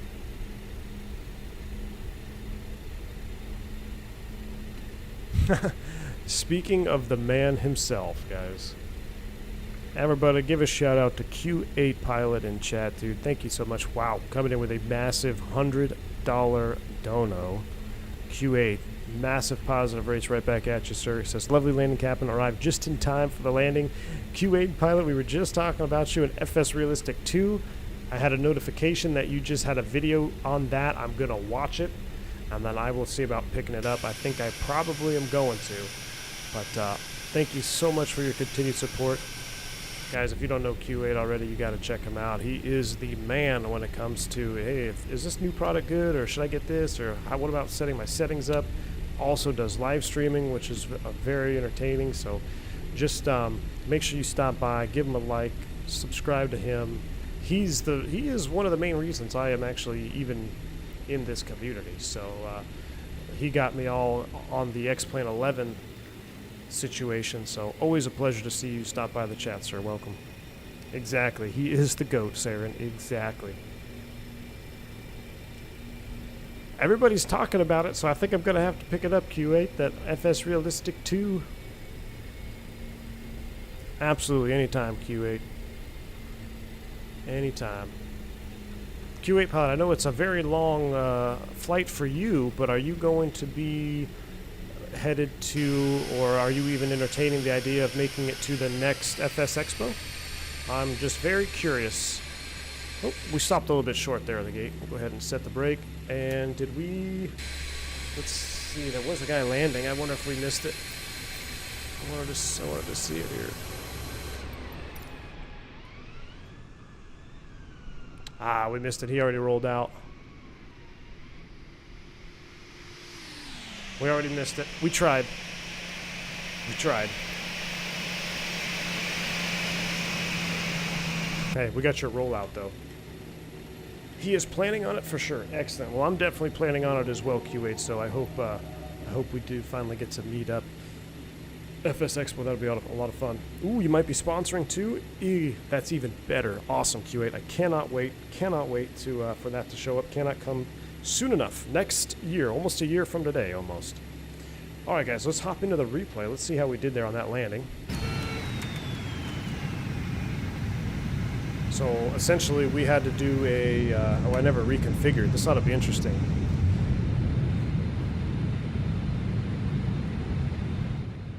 We'll watch this touchdown because we almost smashed this one. There's no doubt about it. No doubt about it. Let's watch this coming in here. Beautiful shot. Q8 has saved me a ton of money with his reviews. I almost bought some real junk in the past. Same with me, Andy. Same with me. Whenever there's something I'm even remotely thinking about purchasing, I always check Q8, see if he's done a video on it first. And if he hasn't, that's a red flag number one. Because if it's good, let me put it this way, I've never not enjoyed anything I've picked up from Q8's recommendations. Yeah, Crow, the flaps are insane. Look at that. Oh, we never disconnected from Vatson. Whoops, there we go. What was the landing rate? Did it pop up? I'm not even sure what the landing rate was. I was just trying not to smash it after that balloon there. I came in and I put a little bit of flare. And this is that density altitude. I keep saying that word, but the airplane is flying at a much higher altitude than you're traditionally used to when you're at sea level or low altitude. So the reaction from your control inputs are very delayed when you start flying at these higher elevation airports, and you have to really anticipate that, especially real life. You know, coming in with the Airbus, like, you flare and the airplane does not really change. It just keeps coming down. You have to really give yourself a little extra time to flare. Sometimes, and I say so you could add a little bit of speed, but that doesn't really help you. In fact, that could actually be detrimental, because if you add speed on your approach, combined with your true airspeed now being faster, your ground speed's faster, it's just going to be harder to slow down. It's going to be more on the brakes, more on the reversers, all that. So there's a fine balance in between there when you start flying these high density altitude airports, and I felt it. I felt it on this landing, so we're going to see what happened here. Let's watch it from the outside view. Oh, that's a nice shot right there. We'll see what happened. Hopefully it shows the replay. Let me get the barn door out. There it comes.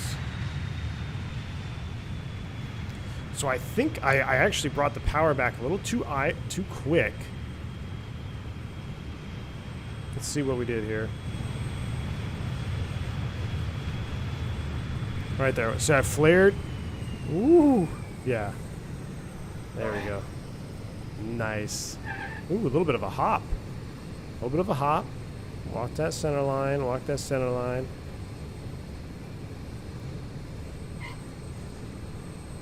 Yellow and green spoilers. Not bad. Man, if this airplane had reverse thrust, it would be... It might be my favorite airplane of all time. That's the only thing I wish the 146 had, was reverse thrust. Let's watch two more of those, and then we're going to flip it around. We're going to do a quick turn on this airplane.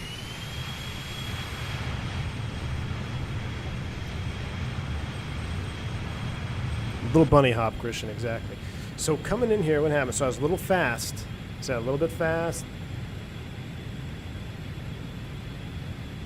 High wing aircraft, a bit floaty? They can be. I freaked out. Yeah, I freaked out. I flared too hard. But I mean, that animation though. Hold on, look at this touchdown animation. Watch this right here. Yep, we're doing the second leg right back to Medellin.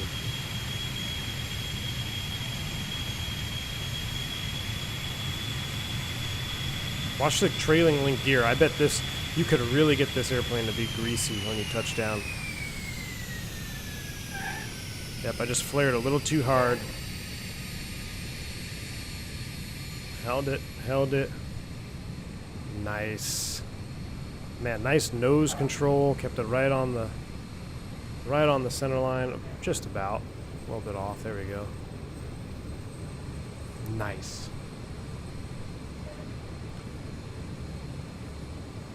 How do you get it down on a wet or snowy runway without reverse? You use those brakes. Aerodynamic braking. All right, let's watch one more, and we'll flip the airplane around. We'll flip it around. Look at that.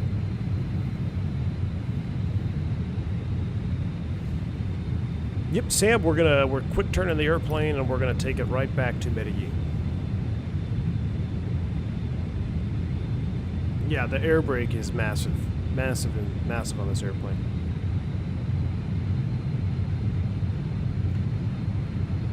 Quick drop of the cargo, and we're going to turn and burn.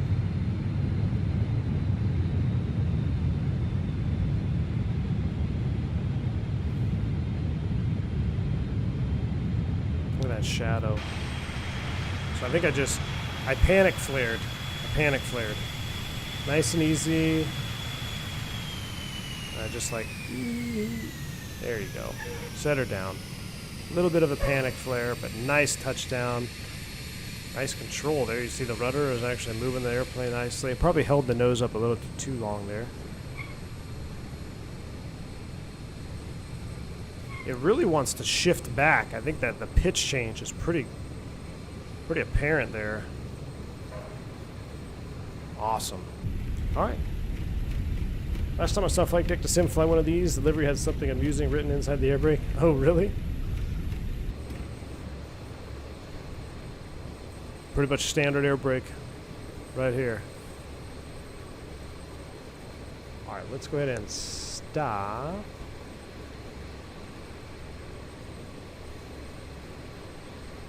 Stop the replay, we'll end that, end flight recorder. See, now I wish I could just go back to the gate, but I can't. So what we need to do here is we're just going to do a quick reset. I'm going to throw up the be right back screen, and I will be right back with you guys in about 3 minutes. It's not going to take long. We're just going to quick turn this puppy and get going. So I'll see you guys here in about 3 minutes.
All right, that was quick, wasn't it?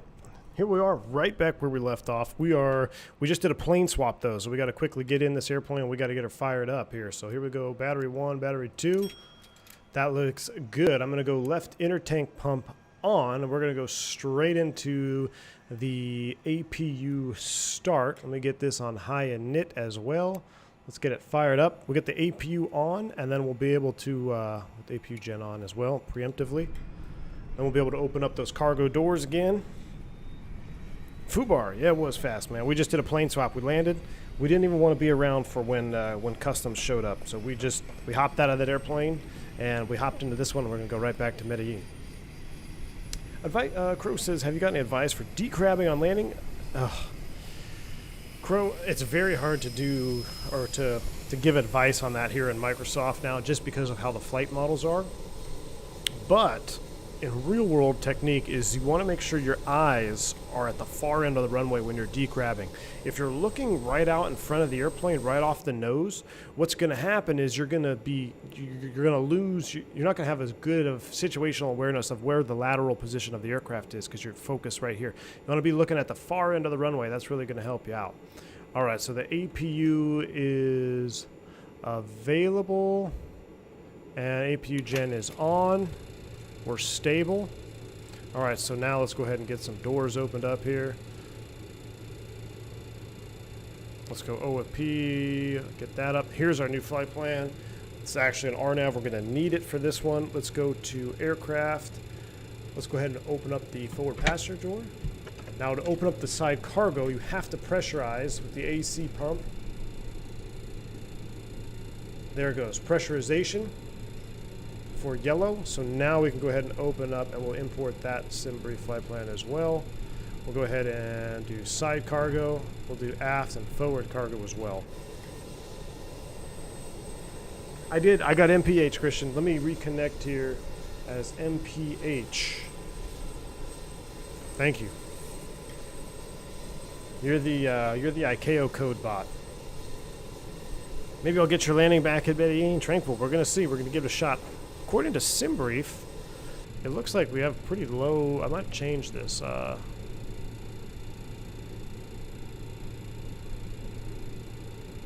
Wait, hold on. Forward cargo 678. Side cargo 15,000. Aft cargo 678. Gross weight is 80,000 pounds. That's good. So it's not super heavy, but we got a nice. Zero fuel weight. I'm going to add a little captain fuel on this one. Where is, I'm going to go ahead and give us, a little extra gas on this one here. I'm going to give us 4,100 aside, brings up to 8,200 pounds. That's a little captain fuel. All right, let's continue with our preparation of the aircraft. Basically, I'm going to see if I can do it without a checklist. I'm going to take a play out of XP's playbook here. That's coming on. Brake fans can stay off for now. We're going to put yellow and green spoilers on. Anti-skid is on. DC pump is on. AC pump is on. PTU is on. This is our hydraulic panel is set. Coming down here, center tank transfer into auto. Left inner is on. Galley goes to galley. Genders are off. Bus ties can come on. Standby inverter. Standby generator are on as well. That looks good. Continuing across the overhead here, I'm just verifying the start power. We'll get to that here in a little bit. This all looks good. We'll arm the flight deck lights, however. We'll turn the fasten seatbelt sign on. We'll get the ice detect switch on. Ice protection can stay off before engines start. It is a little bit hot in here, so let's go ahead and get the fans on and get the APU air on. Look at that, APU air on, comes on and shuts off those pack fault lights. I'm telling you guys, the simulation on this airplane is awesome. All right, and our overhead lighting is set, so that takes care of our overhead panel. Now we're starting to look like a real airplane. Now we're starting to look like, there's that 7.3 over there, nice. Oh, I should have taxed it in like that. The doors are pneumatic, not hydraulic. They are AC pump, electrical, hydraulic pump, yeah. Did I hear that Spirit is back to reconsidering the JetBlue offer? Yeah, I haven't been following much of it, man. It's crazy. Crazy times, man. It's like one's buying one, then they're not buying them, then they are buying them. Croesus. Oh, I already answered that. I got you. All right. let me go ahead and... Did I file this flight plan? Let me see, make sure I filed it. SKMD. No, we need to close that. Sim brief. That's been generated, and let me pre-file. So, maybe one of you know in chats, there is a way to pull your flight plan. We're not going to 26,000 feet, I'll tell you that. We're going to go to 20, we're going to just go to 22,000.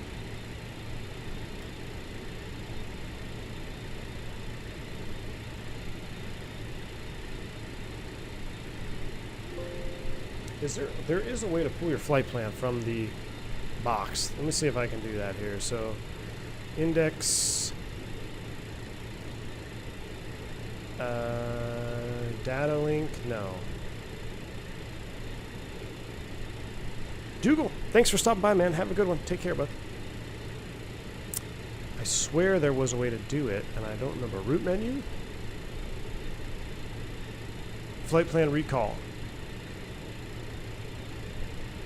Look at that. Select waypoint. I don't know. This one?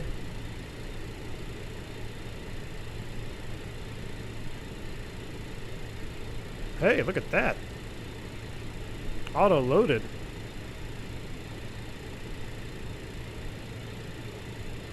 Just verify. Based on RNG, VASAG. Looking good. Okay, that works for me. Off of 1-3 right. And according to what we filed, it was the Alba 2 Alpha. So we'll take a look at that. Let's get this powered up here as well. We'll get this powered up to 15 degrees over here. And we'll reset our transponder. We'll re-squawk 2000.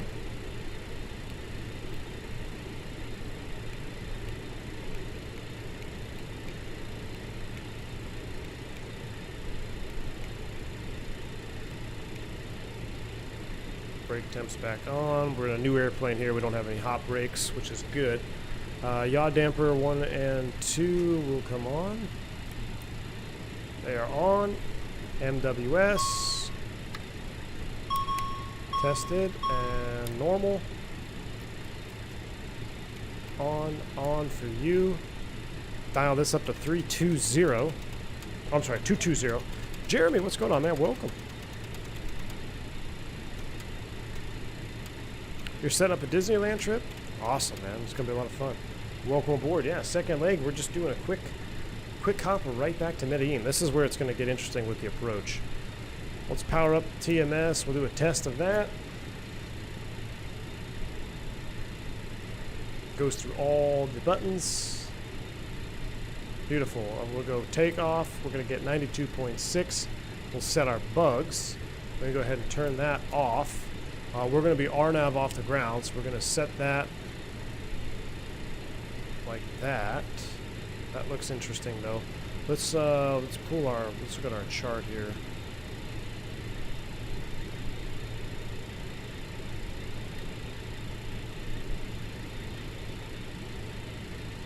Off 1-3 right. We're on the Belima. Yeah, I think so.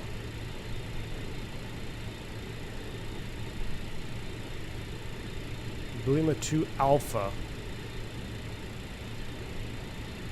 Off 1-3 right. It's basically a right turn back around, right to max 185, straight to the Soacha VOR, which is 108.6. I'm going to dial that in here, 108.6.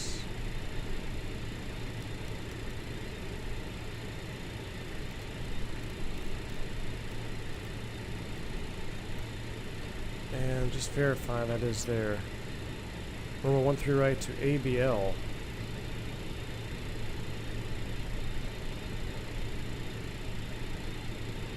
Hopefully that's in there.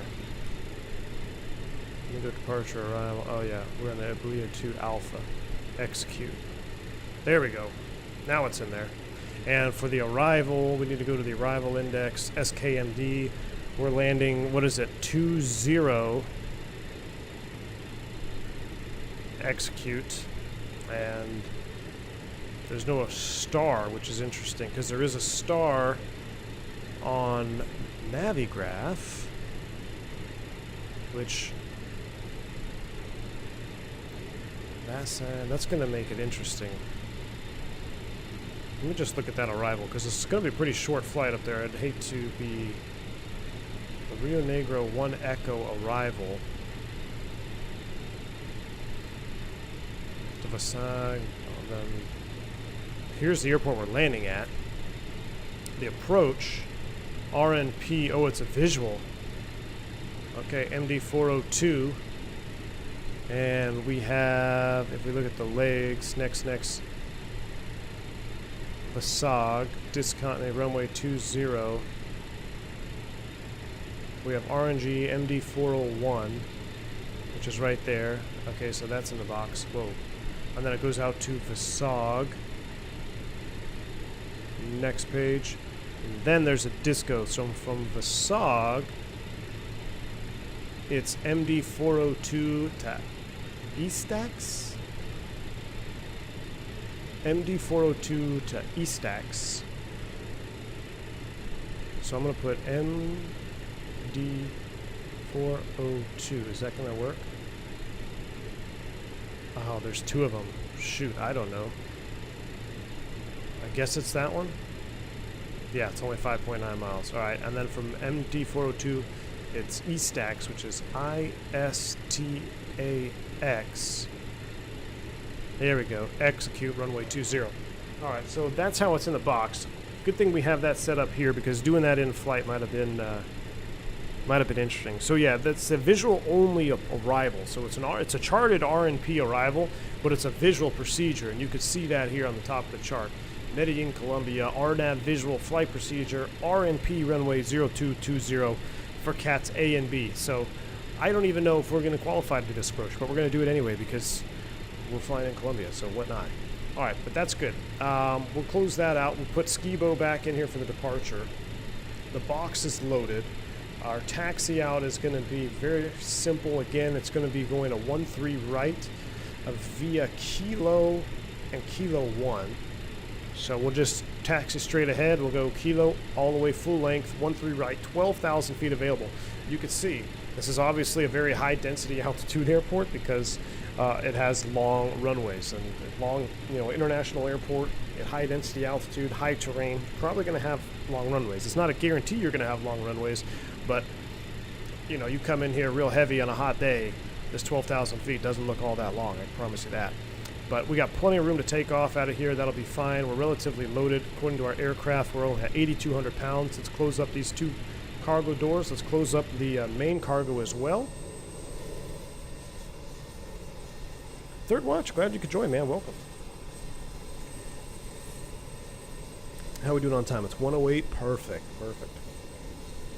Time is good. We might even have time to do a Phoenix A320 crosswind landing test. Oh, listen to that. I love that. All right, with the door closed, we're going to go all hydraulics off. So off. That is set. All fuel tank pumps are coming on. The Thrustmaster goes on. And engine anti-ice on for start. Ice detect is on. Let's get our packs off. APU air off. Cruise altitude, flight level 220, so a little bit shorter going back.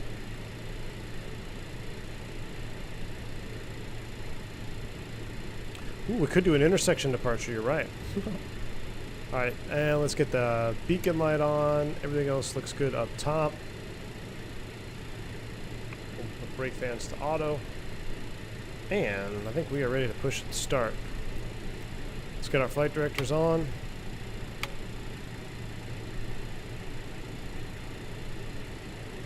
Alright, Bogota traffic, MartinAir 357, we're going to be taxiing runway 13 right via Kilo, Bogota. That's probably not even on Unicom. I'm not on Unicom. Fake pilot.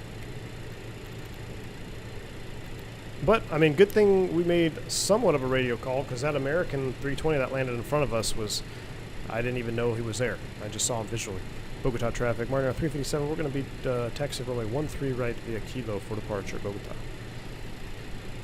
Alright, let's go ahead and close the forward entry door. We'll pull the chocks. And we're actually just going to start here and pull forward. So we're going to start all 4 engines. We'll do a little bit of differential thrust, and we'll make a hard left turn with the tiller all the way out to 13 right. The sounds are an example for everyone else developing airplanes. Exactly, Jeremy. Exactly. Taking a look at it here. Everything looks good. Oh, you know what we also forgot? We need to turn on the oxygen in case we need it. Is it FO breathing? It looked like he was breathing. I mean, I hope he's breathing, but... He's actually animated. That's crazy. That's crazy. Alright, he's set. We're good to start. Let's go ahead and start turning engines. We're going same thing. 4, 3, 2, 1, start power normal. And... engine start. Here we go.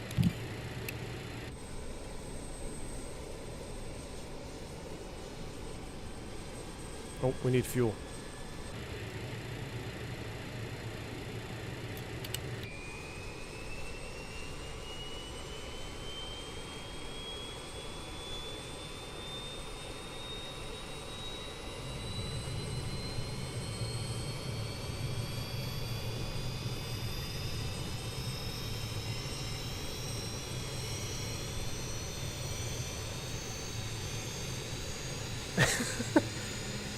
Starting APU number 4. Yep. I'm pretty sure the APU in the Airbus is as powerful as these engines. Maybe not quite, but it's close.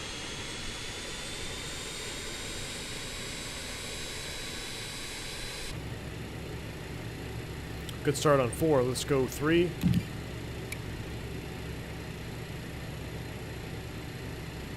Watching our N1s.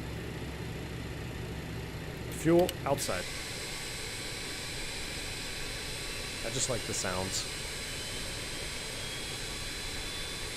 Man, that livery though is straight awesome. Or is it APU number 5? It might be APU number 5 because we do have an APU. Ooh, should we do sunset? Let's do sunset. We did pretty much real time on the way in.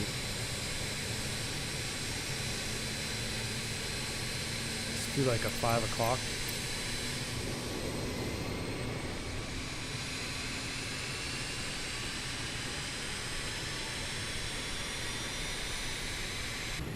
We're gonna have to get some cockpit lights on though. We're doing a lot of real time in the Phoenix just because it has it takes it straight from the EFB that way, so I feel like we need to take advantage of some sunset flying here while we can. Oh yeah, it's gonna be, we're gonna have maximum juice on this. All right, we got 2 good starts. Let's continue cranking. Number 2. 4, 5, 6, 7, 8, 9. Close enough. Oh, it didn't hit it. If you want to land where the hill is, the runway is 02. Andres, 02. I don't know if I want to land...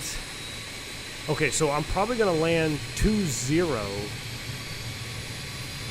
Well, the opposite direction, right? So the opposite direction the way we took off. Well, what's the normal landing procedure? So they normally land into the hill?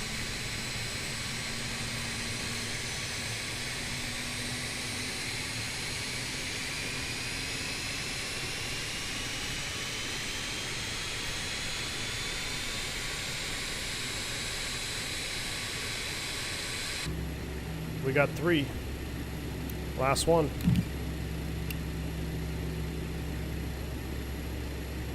Can make it just a little bit dark. Maybe I'll make it like 5:30.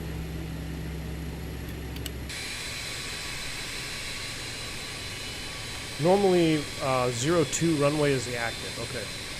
Well, we'll fly the RNAV down, and maybe we'll just do a circle and land 02. We'll see what the winds are doing as well.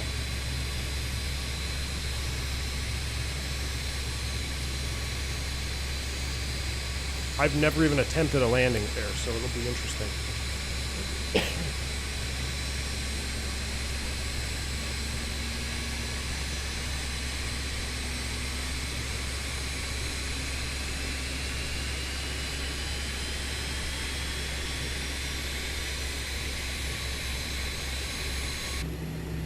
Alright, 10 for 10 on the startup. We have 4 good starts. That can come off. Start master off. Engine anti-ice off. Heaters are coming on. 1, 2, 3, and 4. APU air on. Packs on. Engine air will stay off. Generator 1. Generator 4. And engine 3. Engine 2, engine 3. DC on. They are set. Hydraulics are on. APU is on. Put this over on engine 1 gen. I think we're finally getting there. We're going to do a flaps 18, so we'll go ahead and power up the TMS. We'll set flaps to 18.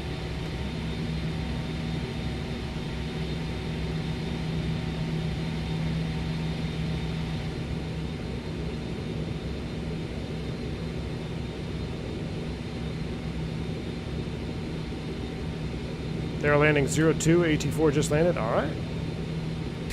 Maybe we'll land 04 then. Or 02.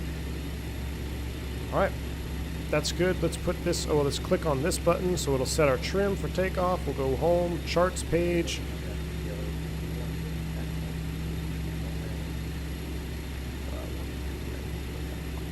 He's taxiing out. I wish I could, where's the VHF volume? I think it's over here, isn't it? Oh, I didn't mean to do that. How do I hide you? There's a way to hide you. There we go. Hide that panel. It's all the way up. It just seemed quiet. Alright, here we go. Brakes released. Taxi light is on. Let's roll.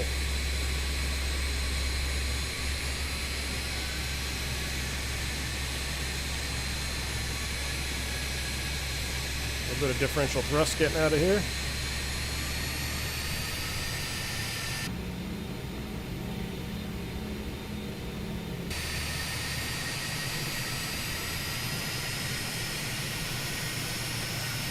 Plenty of room to spare there. Cleared that nicely. Man, the airplane looks so good. The modeling on this airplane, the texture work. It's so good. Oh, we know we just set our altimeters. 1025 is set. There we go. 8300 on the field elevation. They are synced 3 ways. We'll do a takeoff config. That's checked. We're going to 1-3 right. We are RNAV off the ground. RNAV is selected, altitude is armed, looking good.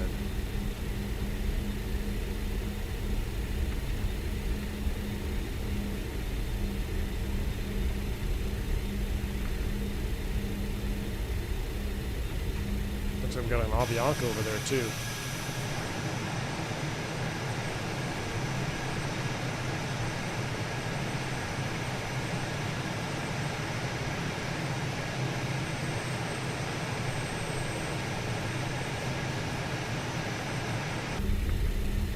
So I've got 3 altimeters, 1, 2, and then the third altimeter is over there. And I'm gonna go ahead and sit.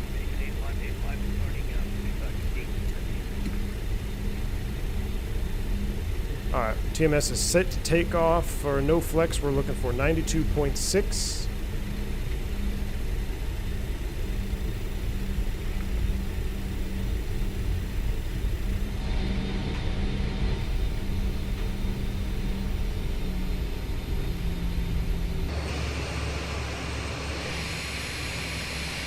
Look at those Aviancas, that's awesome.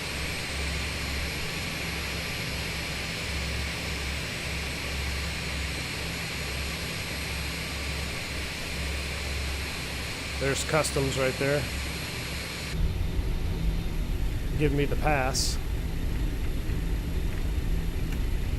The deadline for today in Medellin is 1815 local, which is 2315Z. Time now is 22:20Z. Ooh, it's going to be close, Andres. Hopefully it doesn't get dark. It's going to be very close. Frames, awesome on this airplane. It's like it's like nothing. No impact on frames for me. Frames are very good in the 146.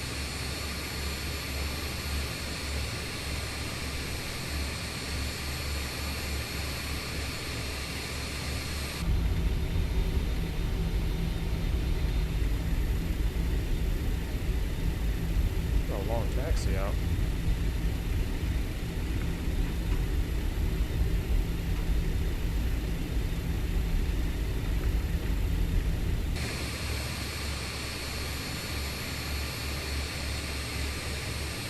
Yeah, Rob H. The frames on this airplane are negligible of the impact. Very well optimized. We're taking 1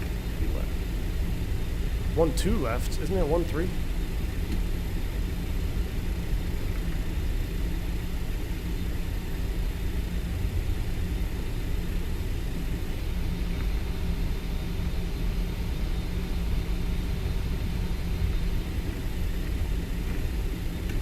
Alright, Alta's arm, go around, pitch and roll are set with RNAV. Missing anything? So before takeoff, let's just go ahead and go through this.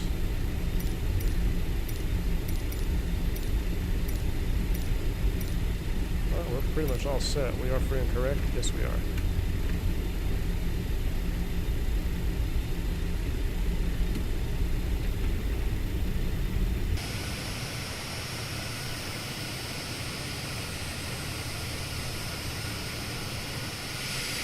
Oh, wow. Who's that? Can't tell. I'm about to go off the taxiway trying to figure him out. Jeremy, I agree with you, man. Some of the older airplanes are modeled better than new ones. Well, I think a lot has to do with like all the computer stuff too, right? I mean, these older airplanes, you don't have to model computers. And I don't know if that makes a difference or not, but I feel like if you have a good base system, like a good base pedostatic system you can work with, and I don't know, maybe it's just me, I don't know anything about program, but I feel like it could be easier to program, develop round gauge airplanes, but I could be totally wrong, I don't know.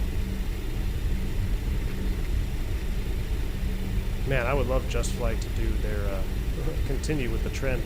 I think they are working on a Fokker, right? Which, that is going to be a lot of fun.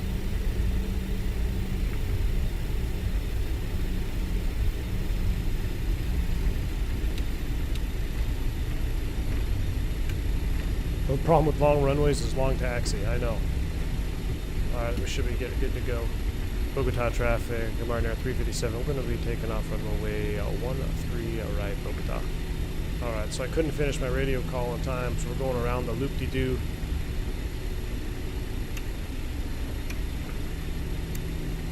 Get it all lit up here, and strobe is on.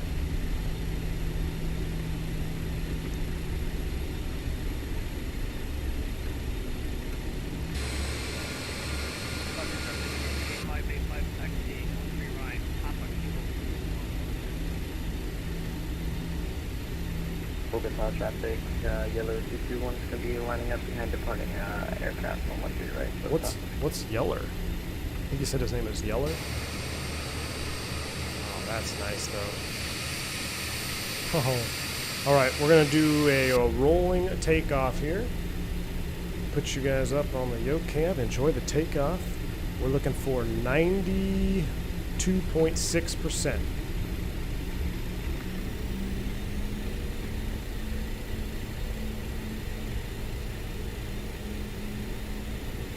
TMS set to take off.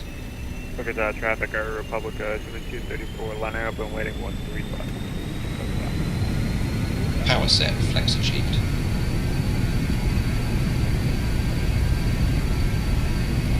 Power set.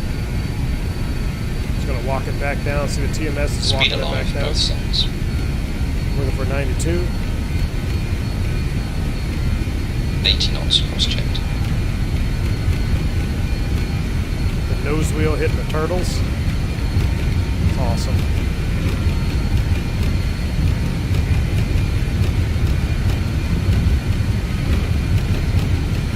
Jeez. Long takeoff roll. V1. Rotate. V2. For the brake. Gear up.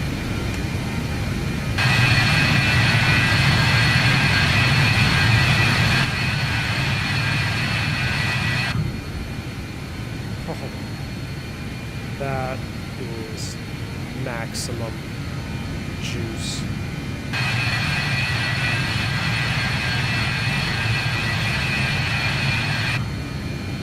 pay attention here. We should have a hard right turn coming up.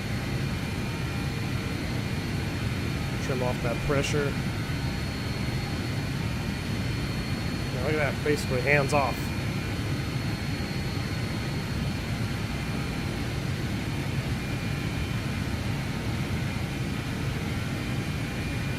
We're at max 180 in the turn here, so we're gonna just hold this. Max 180 in the turn. Oh, I guess we're not turning? Are we not turning?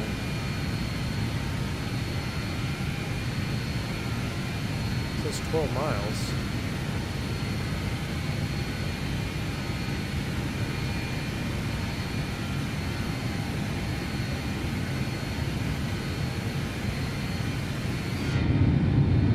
Wow. Bogota traffic, Republica is only 1 degree left. Alright, let's go ahead and go N1 sync.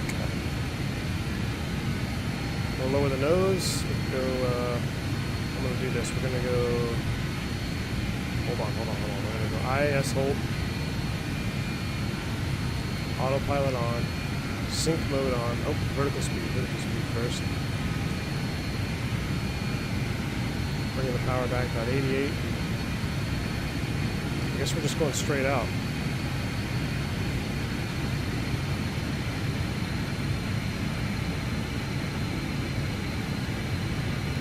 Sync mode on. I'm actually going to IAS hold this.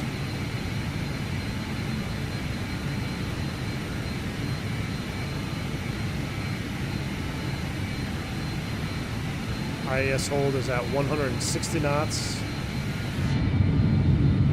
Pretty sure we were supposed to turn right.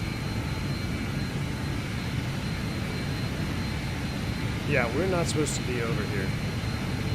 We are not supposed to be over here.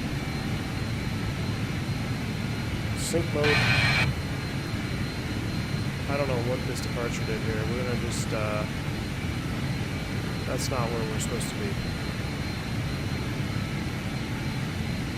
We gotta turn in front of this mountain now. I was like, this terrain is getting awfully high. Yeah, you're supposed to stay in the bowl.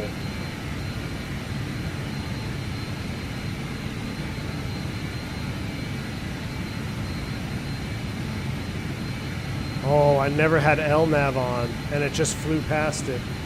No, I had LNAV on. We had LNAV on, didn't we? I don't remember. Either way, this will be more cinematic. But yeah, we botched that departure. We were supposed to turn inside of this ridgeline here. Yeah, turn right direct to SOA VOR, which is 1086, which we have tuned. Terrain ahead. Terrain check. We're gonna go direct to the SOA VOR. There we go, about 290. So now we can go V-loke it. We're just doing it old school. V-loke. Watch that sync right there.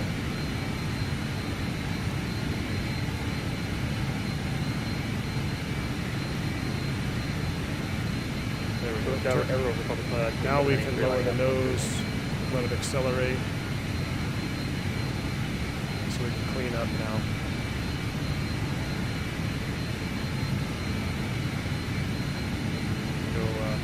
Vertical speed 500.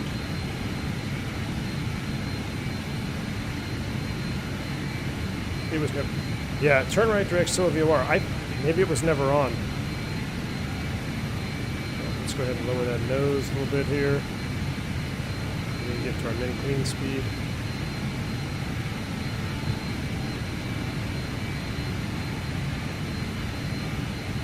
I could go to 840 TGT. So I'm going to manually start bumping this up a little bit.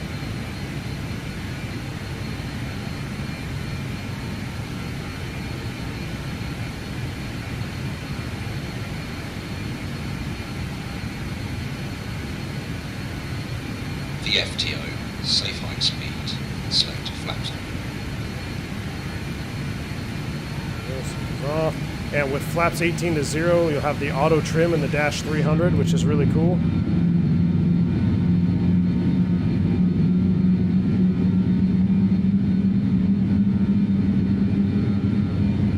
Yeah, that was so that's a lesson right there. I mean, we did not follow the departure. Airplane did not go where I wanted it to go. So after crossing, where are we eventually going out to? So then Gepke. Gepke's out here, so it's basically the 296 off of the SOA VOR. That's why you gotta monitor your airplane. That was a oopsie. That was a big time no-no. Real life, that exact situation we just flew, we were lucky we were visual, but that's the kind of mistake that can kill you. IS mode hold for 250 in the climb out. I'm also going to go, oh wow, we're way too hot there. Let's go ahead and work it back. I need to do a TGT of 840. Let's go TGT sync. A little bit of a thrust reduction here, but that's all we got. 840. We're out of 10,000. Continue to fly the airplane. Let's clean it up. Lights are coming off. Exit lights are coming off. And we'll go ahead and kill the logo light, and the wing light is off as well. And there's something else we got to do. I forget what, I think it's engine air now. So we're going to go engine air on, off. And, you know, we can also secure the PTU and AC pump. Whew. All right, 296 now on the course. So now we are flying ground gauge for everybody that wanted to fly old school.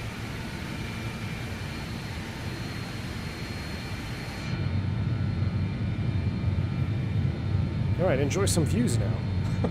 Wow. It's all good. We didn't die, so it's bonus. Well, exactly. But and you know, we didn't. Obviously, it was visual. We could see in the daytime, but at night, that mountain, those mountains are just all black, right? And that's what you can't see. You can't tell the difference between the night sky and the black mountain, and that's how you end up going right in the middle of them.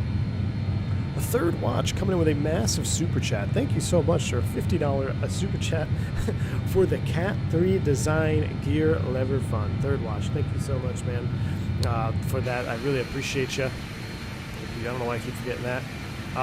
Thank you so much for that massive super chat. I know that the gear lever does look very, very nice. Does not, from Cat 3 Design. I don't know if they're actually going to be making any more of them, but I appreciate you, sir. I've got some more stuff coming to the channel as far as hardware is concerned very soon. So be sticking around for all that good stuff. All right, at this point now, I'm going to redirect us to Gepke, execute that. We'll go back to RNAV and LNAV arm. So we have RNAV with LNAV active, and we're climbing out at 250 knots, passing through 16.4 with an 840 EGT hold. I think we're looking good now. I'm going to turn this down a little bit now. Twin Smile, I missed your first one there. You had a retracted super chat message, but you still got the $2 super chat. Thank you so much, man. ×2. I appreciate you. He says, I love your license. They really expire, or I love your live stream. They're really expiring. Well, thank you so much, Twin Smile. I'm glad you're enjoying the content. Yeah, it's all about learning, right? So we learned something on that departure. If the airplane's not doing what it's supposed to be doing, make sure you take command, because according to our departure brief, we looked at it. It said, okay, it's going to be an immediate right turn to the SOA VOR, and the airplane, I think I have to watch the stream back, but I'm pretty sure maybe I just left it in track or roll, and we just continued straight, because my DME was working, but I definitely messed something up there. I chalked it up to pilot error. I don't think I armed LNAV off the ground, and we just flew out straight ahead. So, all right, we're getting ready to set standard. We'll go ahead and set 2992 is set now. 2992 is set. 17.7, passed through 18,000 feet. Into the sunset we go. MartinAir Cargo. Oh, wow. Let's just take a moment to enjoy that.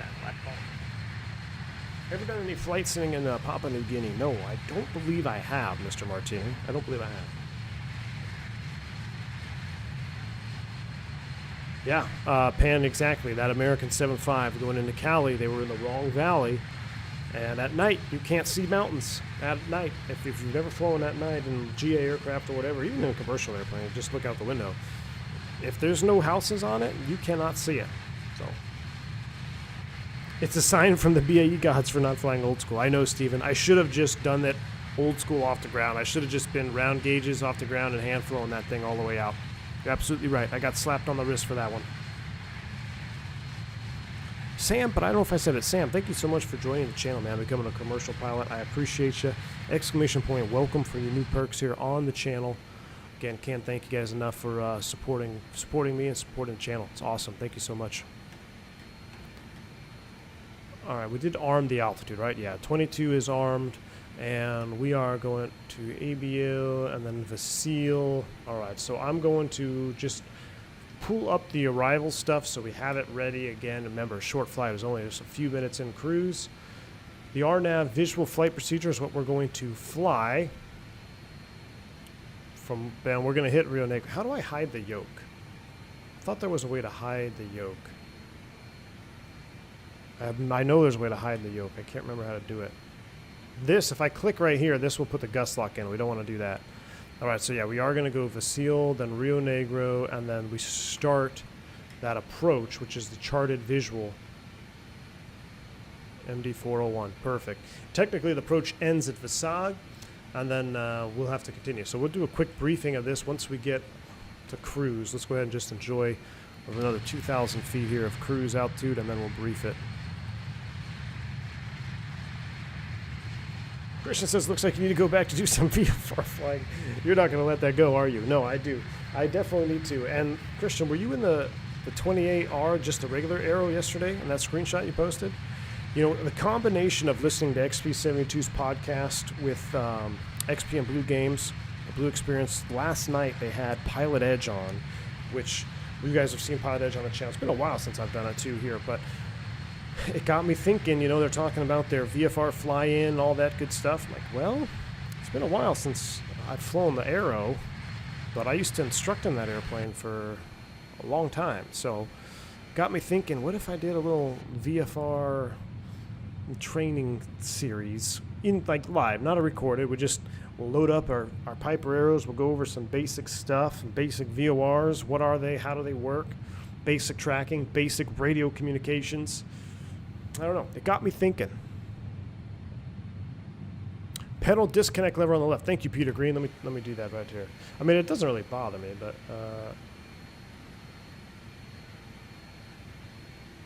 pedal disconnect. Oh yeah, there it is. That's right. I remember now. Thank you. That's how I had the yoke. Thank you. Thank you.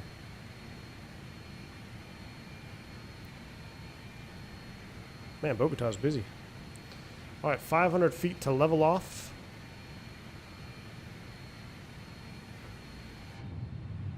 A VFR and LAX. It was the Aero 3. Christian, so are you? I mean, that could be fun if everybody's flying to the that fly-in. That would be a hell of a flight on in the GA airplane.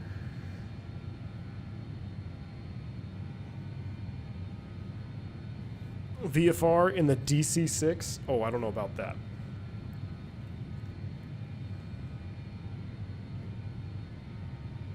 It's okay, very few can pronounce my last name. Freycinet. Let's see how we do here. We're leveling off. 22,000. At this point, we're going to just go one. We'll double tap that 3 times, or triple, basically hit that 3 times. Now we're going to go into sync mode, leveling 220. I'm going to walk these power levers back.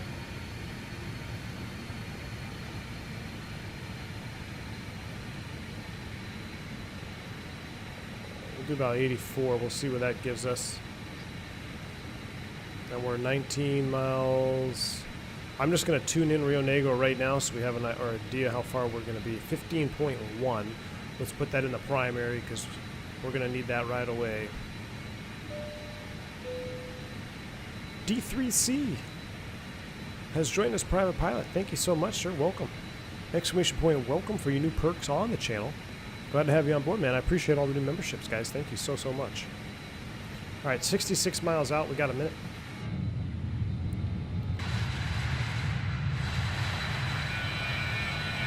kind of like, I don't know, I kind of like this view back here where we're staring at the sun. I mean, look at that. That is beautiful.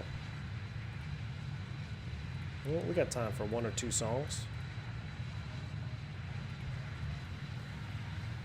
Fuel stops would be cool. I'm looking at the VFR Church and Sky Vector, and I feel like a monkey started searching for videos out there. There's another Christian. So, what's this song?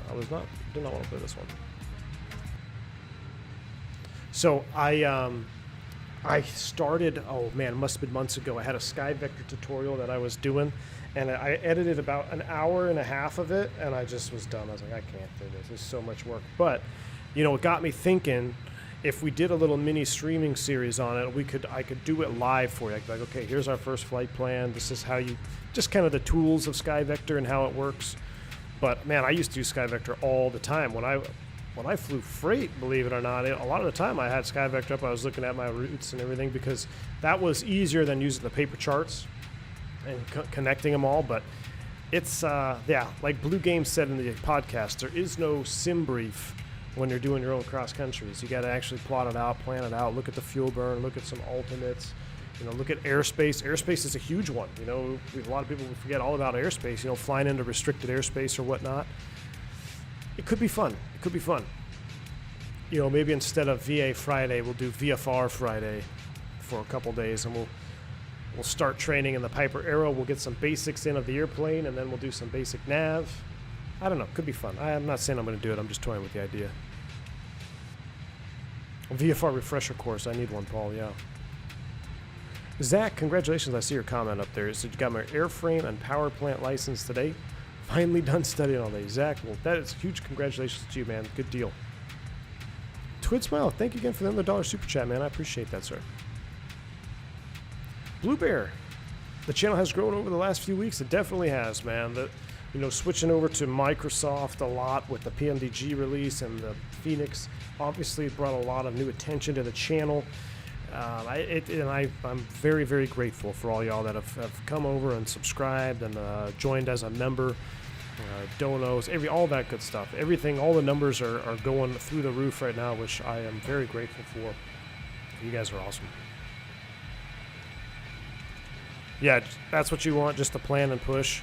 Christian, at the very least, I might do something for maybe like a members only type of deal. We'll see. We'll see. I have to take a look. I think I have the arrow. Well, I know I have one of the arrows from JustFlight. All right, so there's RNG. We are 49 miles out. We got to start looking at this approach. I'm going to get to Matt Warren's super chat, and then we're going to brief for the approach here. Matt Warren, thank you so much, man. I appreciate that.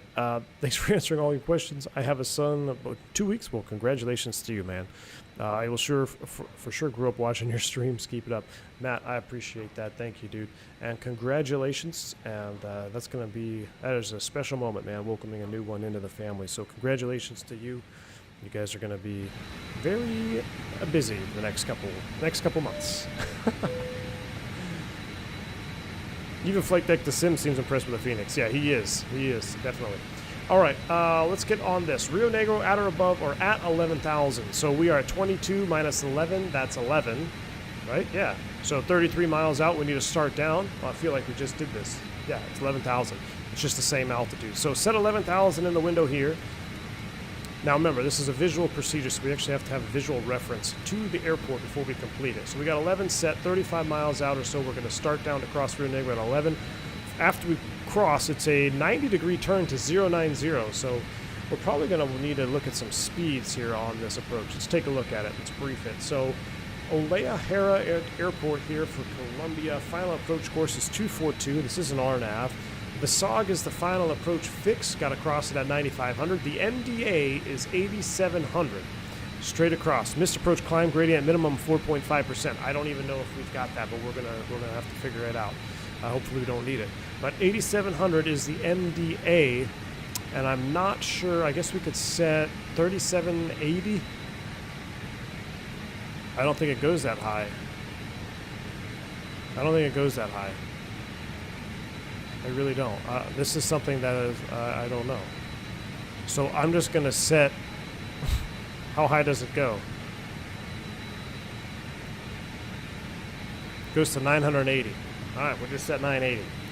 There's 35 miles. Let's go vertical speed, sync mode, walk that power back. We're going to go descent on the TMS.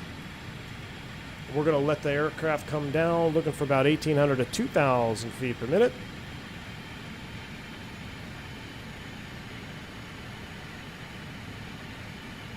Nice and easy. Don't float the boxes in the back.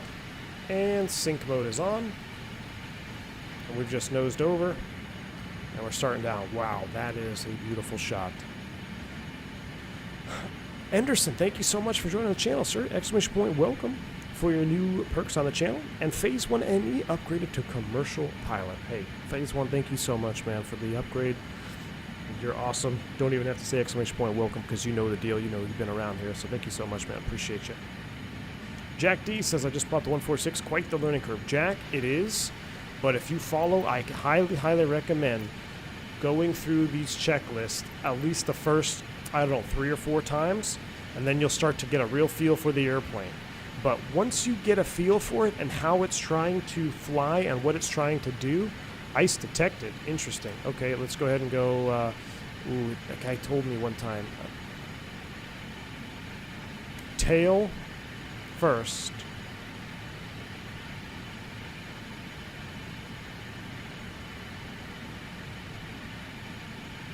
We'll just do tail first. And wing. The outer wing.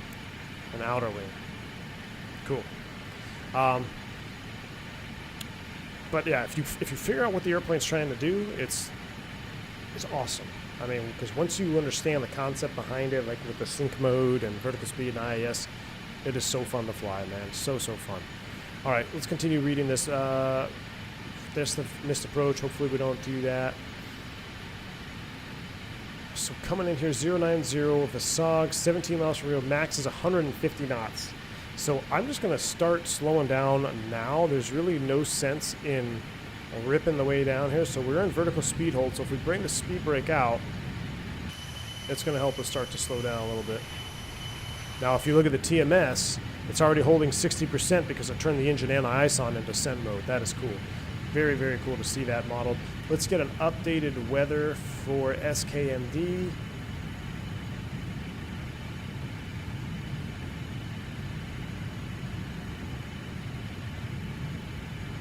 Send that and we'll take a view. Showers in the vicinity, variable at 2 knots. So it's variable at 2, temperature 2.8, altimeter is 1017. So let's set 1017 is set. There we go. Now we're at about 200. Let's go ahead and stow that now.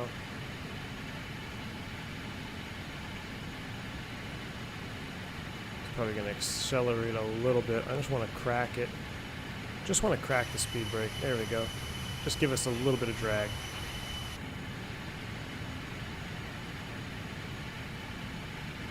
Anderson says, thanks for your awesome videos and streams. Your Phoenix stream brings me back to days when I was a Spirit. I used to do brake riding. Anderson, awesome, man. Well, I'm glad you're enjoying the Phoenix. Definitely will bring you back into the old Airbus, that's for sure. It's such a really nicely modeled airplane that they have for Microsoft. Basically, you keep flying it. It's basically like flying the real thing without the repercussions, you know, minus some other little things here and there, but it is a true joy to fly. All right, 15.8, crossing at 11. It's going to be a right turn. The SOG is at 9,500. And basically after there, it says if no visual contact at E-stacks, execute missed approach. So we're going to follow it down, 25-degree minimum bank turn. That'll be interesting. 9,700 all the way around. This is an interesting procedure here. This airplane's not very, very good at doing RNAVs, R&P stuff. High terrain, all quadrants. We'll keep an eye out for that. We're approaching 2310 Zulu. I can't remember what the cutoff was for this approach. Let me get the recorder up. Santiago, you just departed SKBO to Pasto.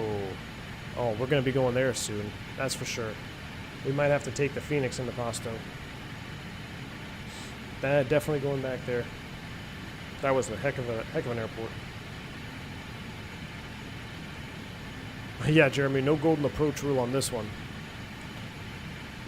So with this 90-degree turn, I'm trying to modulate the speed of the aircraft here, just like we talked about before. The higher your speed, the larger that radius of turn is. So if you know you got a 90-degree turn because of the arrival of the chart, it's beneficial if you slow that indicated speed down a little bit. It's going to help you in that turn. Love the Phoenix streams, especially the failures. Oh yeah, we're going to be back in the Phoenix. We might have to do a 737 flight after this. I don't know. We might just go straight back to the Phoenix. I'll leave it up to the commercial members to vote for it. I'll put a poll up here. We'll probably be back live on Saturday, which is tomorrow. Wow, it's already Friday. Wow. Yeah, so we'll probably be live on Saturday, and we'll go from there. All right, let's get the APU started. PTU is on, and that is an auto, because we're going to need the engine air for the aircraft.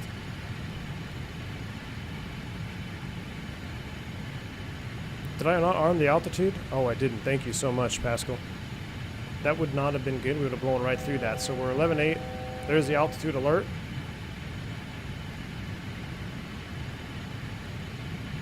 Ice is no longer detected, so let's go ahead and turn our anti-ice off. Wow, look at this. Just cloud surfing in sunset. That is next level.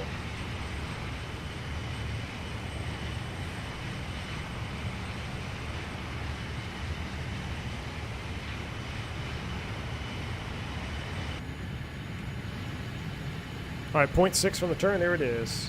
Wait, why are we not turning harder? Let's see. Flight plan. Legs. We need to be going... Oh, no, that's... Oh, what am I looking at here? Wow, I thought that was 090. That's 006. Inbound to the Wow. visual approach, runway 20. He's landing 20. Medellin traffic. MartinAir 337 just over the Rio Negro VOR out of 11, descending to 9,500 for the RMP visual 20 Rio Negro, or Medellin. All right, so we can cross at 9,500. Let's go ahead and set that. Oh, stow the speed brake. High workload time, high workload, 9,500 is set. Sync mode. Vertical speed is armed. Let's go ahead and get down. We need to get down. At this point, I'm going to go to N1 sync.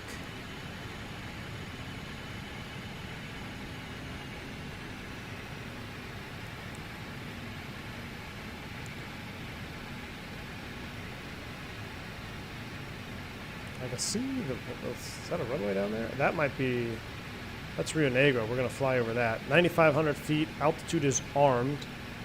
What was our max speed on this turn? 150 knots. So we need to start slowing up. There's the altitude alert. 500 to go. About 800 feet to go, I guess.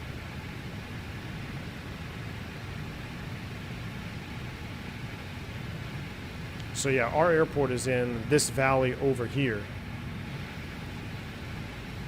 I kind of want to back the time up just a little bit. Like, make it 6. Oh. There. I want it like 6 o'clock. That's close enough. 6:05.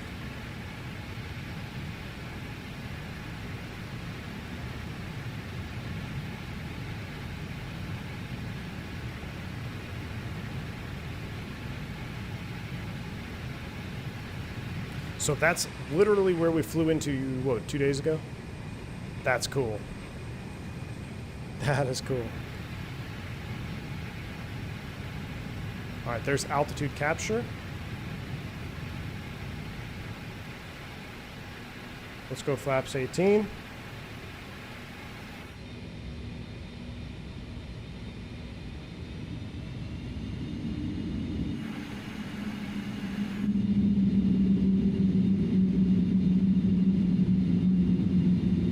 I was only 2 minutes from deadline. All right, this will make it more realistic then. We're coming right in at the deadline because there is a deadline for the approach. All right, so here we go. Visag is 150 knots. It's going to be a left turn to 332. We're 150 on the speed. Now I'm going to just start working these bugs back a little bit. And traffic, Yellow 221 airport is in sight for JustFlight. A little power in there. We're going to stay 150, flaps 18. We'll keep the gear up for now.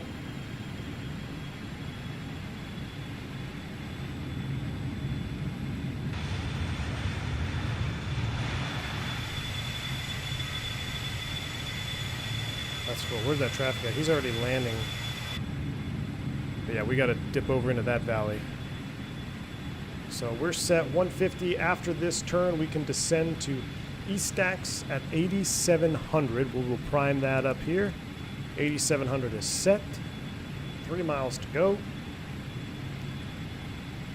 And if we break out, what is the... So we want to land on 02. Well, this is VATSIM rule. So if we break out, we can just set up for left traffic, I guess. Or 20 or 02. Let's see what it looks like when we land. Traffic landing Medellin. Which runway you landed on? 20. Copy. All right, so he's landing 20. We'll probably just follow him in. A little bit more power here.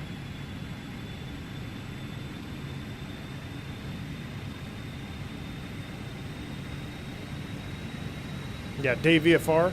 So I guess whatever sunset is, whatever sunset is traffic. Aero Republic, end of daytime, right? Rio Negro at Speed jet below 205, select gear down. Number 3 for the RNet for 20. I know he said gear down. We're going to stand by on that. Here comes a turn. And let's go ahead and arm the altitude for 8,700. And I'm going to go sync mode. Well, so I'm going to let us level here. We've got plenty of altitude, or plenty of time. Only losing another 800 feet or so.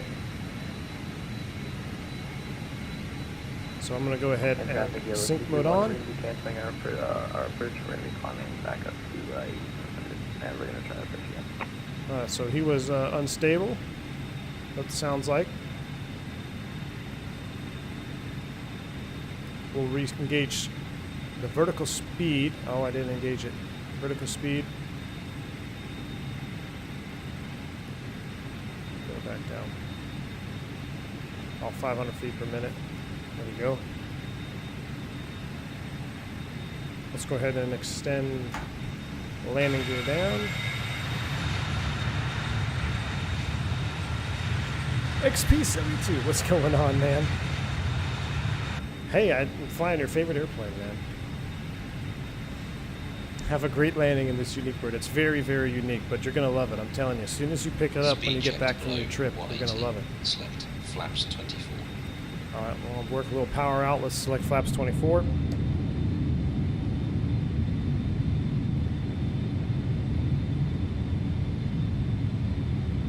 Here we go. We're eclipsing that ridge line. How awesome is that? So we're about to go into the valley here. Oh, man, just so awesome. The standard procedure is going to the west side of 02 when you're abeam the tower, cross the airport to the east side of the runway, and then basic right turn to 02. Okay, so we're going to cut across and basically make right traffic then? That's what it sounds like. All right, here comes a turn. 25 rebank minimum. Hopefully she's going to turn. If not, we'll just go autopilot off and hand fly it. I'm going to start the recording as soon as we finish this turn.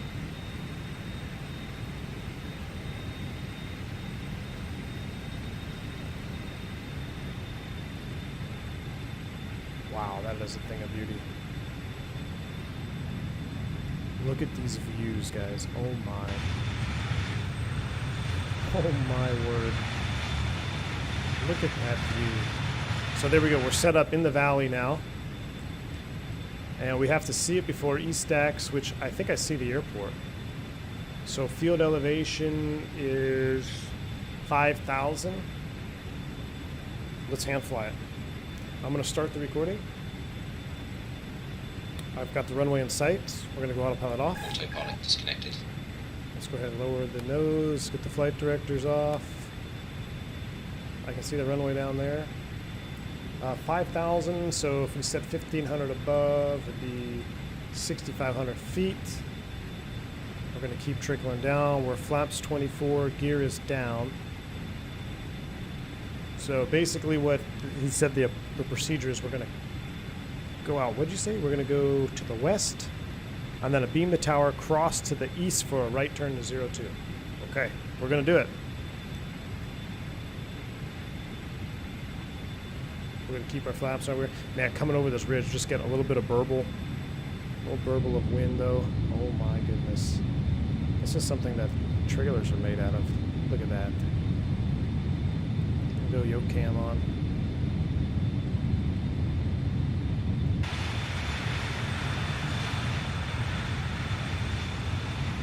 Man, there's something about this livery on this airplane. All right, we're going to keep trickling down. I saw the runway there just behind the left pillar. What I'm going to do is a reference here. I'm going to put this into regular nav, and I'm going to dial in the runway course at 002 just to give me an idea of what the runway looks like on my HSI. So that's just another real-world tip there. On the runway, yeah, about 002. We'll also sync our heading bug. Alright, so I can see the runway, so we're going to shoot out over here. Probably started the recording too early. We're going to shoot out over here and then come back around for right traffic. These floodlights are a little bit bright.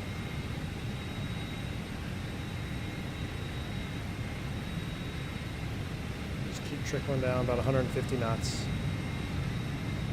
Lee Barber says, I've been toying with this bird or picking it up lately. Remember flying as an air whiskey. Oh, wow. Yeah, that's way back in the day, Lee. Absolutely highly recommend you get this airplane, man. I cannot say enough good things about it. And that's just something that, I mean, it hand flies as good as any of them. It hand flies as good as the PMDG. To me, it is simulated and feels just as high quality as the PMDG. I absolutely love this airplane. Absolutely love it.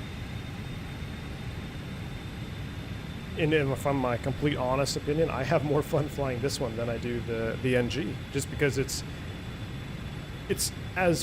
modeled just as good, and it's round gauge. You know, if PMDG put out a classic, it basically feels like a 737 Classic with 4 engines from PMDG. That's how good it feels. All right, here we go. So now we're on the right side. So now we're going to cut across about midfield downwind. About 6,500 feet would be a standard pattern altitude for this airport. But I kind of see why they do this. It gives you a little bit more room to circle. So we're going to cut across here, and then we're going to come right back around, land on 02. Medellin Speed traffic. jet below 170. Oh, FO is Select talking. flaps 30. Hey, don't worry about it. Medellin traffic. MartinAir 357. We're crossing the overhead midfield downwind for right traffic 02. Medellin. All right, here we go. Flaps 30 selected. But I mean, I'm fingertip flying this airplane. That's how good a hand flies. All right, so we're crossing over the top of the field. Right there's that hill you don't want to hit. So we're going to swing out and come right back around. Wow, this is a hell of an approach. Speed jet below 145. Select flap 33. Flap 33 selected. I'm going to reset my bug so I know what my speeds are. Looks to be about 120 knots.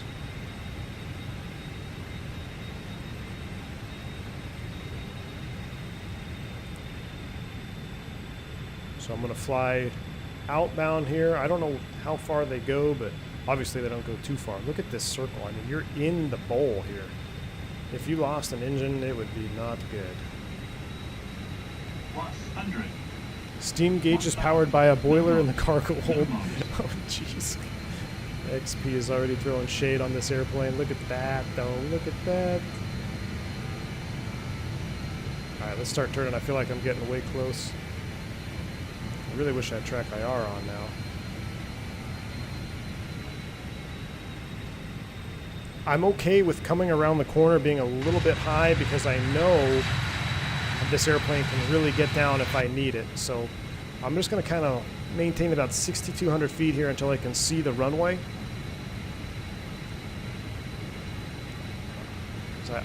being low is definitely more dangerous here than being high, especially in this airplane.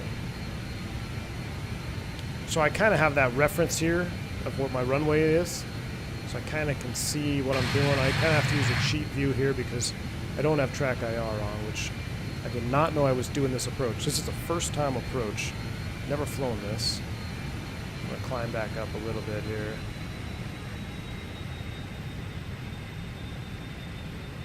Yanking and banking.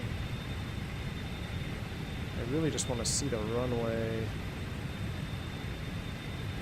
Come on, where are you at? Where are you at? Oh, wow, there it is. Okay, bringing the power back. Let's get the speed brake out. Look at the guys on final. Medellin traffic, right now 357, short final 02, Medellin. Alright, so here we go. Now we're normal landing now. We're going to clear this hill, hopefully. We're on speed, slightly fast. Medellin traffic, Aero Republic 2793, downwind runway 02. We have that traffic on final. Probably should have had steep approach on. That's me. I should have had steep approach on. It's over here somewhere. In yellow 221, we also have the traffic in sight. There we go. Bring it down. Pull up. Pull up. 50, 40, 30, 20, 10. Hold it out. Don't float it. Brake pressure seen. Yellow and green spoilers. Did we forget to turn the lights on? We might have. 80 knots. Oh, wow. 60 knots. Eee. I'm stepping on those brakes. We'll just go to the end. We'll just go to the end. Man, we did. Don't tell me we did that. We did it all with our lights off. Wow. What a fake pilot. Whew. Guys, whoever, there was a couple of you that kept posting in chat about flying this airport, this approach. That is one of my top 3 favorites of all time. That was awesome. That was awesome. I should have had steep approach mode armed. It wouldn't have given me that jip whiz. So that's not the airplane's fault. That's just the fake pilot here that's doing stuff for you guys. But because there is a steep approach function. Alright, I gotta turn. Come on, baby. Low differential power. Good thing I got the tiller on. XP, indeed. That was a very intense for a single pilot operation. What's happening here? Why are we turning? It's like I went too far with the nose wheel. Come on.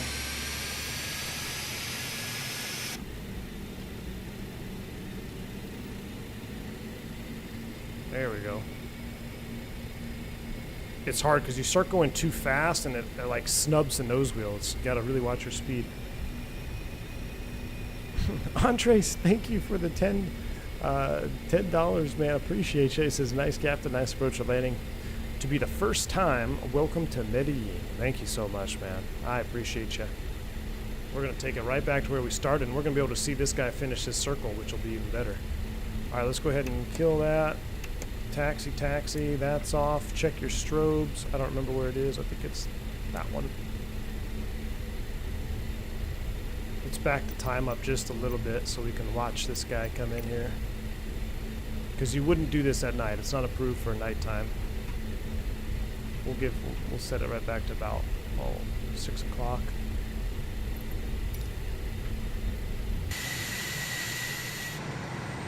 That was awesome though. That was a lot of fun. I mean, look at this terrain. Look at this runway, man. It's wild. Just in a bowl around here. Yeah, so the steep approach, let me find it. I know it's over here by the gear lever. It's, yeah, steep approach. See, I should have had that on. I inhibited the stick shaker or the stall. That's not good. But yeah, if you arm the steep approach function, you would need it for this one. I was not ready. But hopefully we can park and we'll watch this guy come right over the mountain for the landing. Yeah, there he is. He's starting his circle. I think he's going to be way too high, man. fire station right here. We'll make the first left into the cargo run. Medellin traffic, Aero Republica 2793, turning final runway 02, Medellin.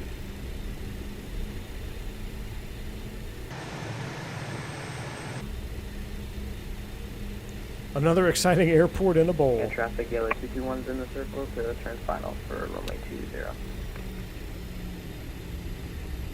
Right back where we started. Here he's coming. Oh, he looks way high on me. That looks high to me. There's two of them. Oh, maybe it's that guy. We'll get an ERP here and we'll watch it. I don't know which line. ERP. Let's set the brake and let's go see this guy landing.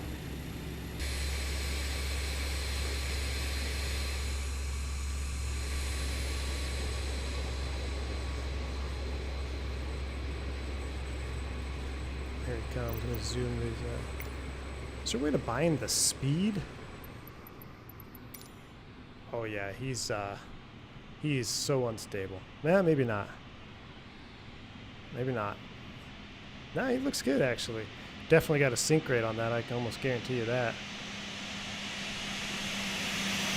Ooh, he's floating it out. Don't float it, man. Don't float it. Uh-oh. You better get on those brakes hard. Oh, he was super light. Oh, he was super light. Alright, that's one down. Let's see where the other guy, he did make it. Yeah, he made it. Let's see this guy. Oh, he's going around. Oh, yeah, right, dude. You're not going to land at 330 in here. He's bailing. He's bailing.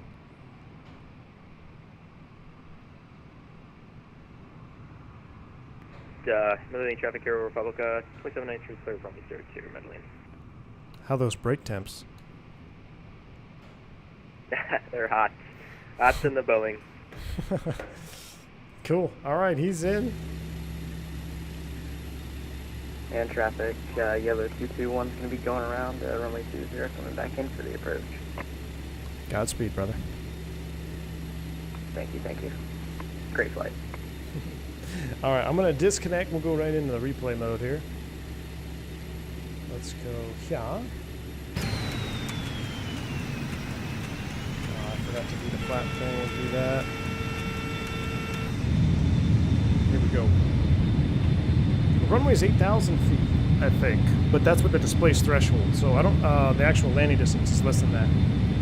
Have I done a stream with Tom Cotton? I have, a couple times. And very exciting. I took the MD-11 in there. That was probably, I don't even know. That might have been my last X-Plane 11 flight with an MD-11 into Tom Cotton. It was awesome. All right, I'm gonna skip forward here. We'll watch the touchdown and then we'll leave it. I'll leave you guys with the final landing. But let's watch this one here a couple times. Can I turn the light on for replay? No, I can't.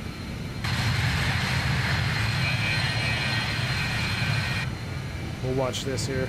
And then I'll leave you guys with one long one, then we're going to get out of here. 2 o'clock yet. I wish I had a little bit more time. But tomorrow, I'm going to put a poll out for the commercial pilots. It'll either be Phoenix or it'll be PMDG. And we're probably going to go from Medellin, from Rio Negro, from the airport we flew into yesterday. And we're going to head south to probably Reno. We got to do it. We have to go back in there. We can't be doing the South America tour and just skip that airport, because that's the airport that made me say, hey, we have to do a South America tour. So we're going to hit it on the next stream tomorrow. So be looking around for that. Commercial members, the poll will be up here shortly after the stream ends. It'll either be 737 or a Phoenix A320. As an inexpert 737 pilot, I took 6 attempts to get in Tom Cotton. Still a very inexpert mind. Hey, it's that approach is very challenging. No doubt about it. Jeff, I know, man. This is just spewing juice everywhere. Look at this. This is just incredible. And I'm gonna probably end up saving this replay. So see, if I had track IR, I could have seen that I was a little bit wide on the turn, but that's all right. We came in here. Airplane handled it fine. I mean, it is one hell of a tool. This airplane is such a tool for getting in and out of these tricky airports. you can really, I mean, it is a phenomenal piece of machinery when you think about it. Obviously, it's a little underpowered, but its capabilities are very impressive aerodynamically.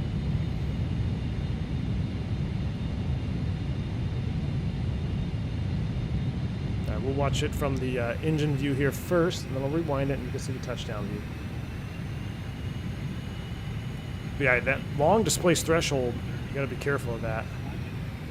Power and idle, just hold it, don't float, set her down. What was the landing rate? Did anybody see it? Dang, I forgot. I'll have to watch it again. It doesn't pop up on my screen. That sounds good. Okay, so you guys hear that? That thump, thump, thump. That's the nose wheel hitting the lights on the center line. Now, if you're not on the center line, you won't hear that. Isn't that cool? It's cool how they got that model. All right, here it comes. Speed brake is out. Let's see how we did on the touchdown. It was a 252. I'll take that all day, every day coming in here, man. Let's see how we did on the flare.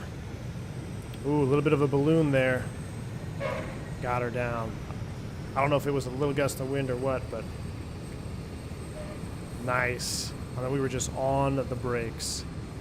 That wasn't bad at all for a touchdown. I'll take that 252. I'll take it all day, every day.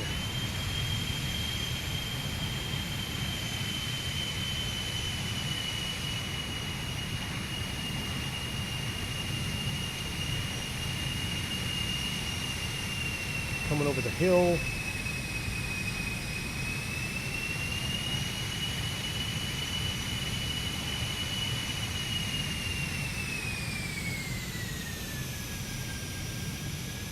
Airbus, almost want to Airbus it again, but look, we didn't bounce on that one. That's good. We didn't bounce on that one.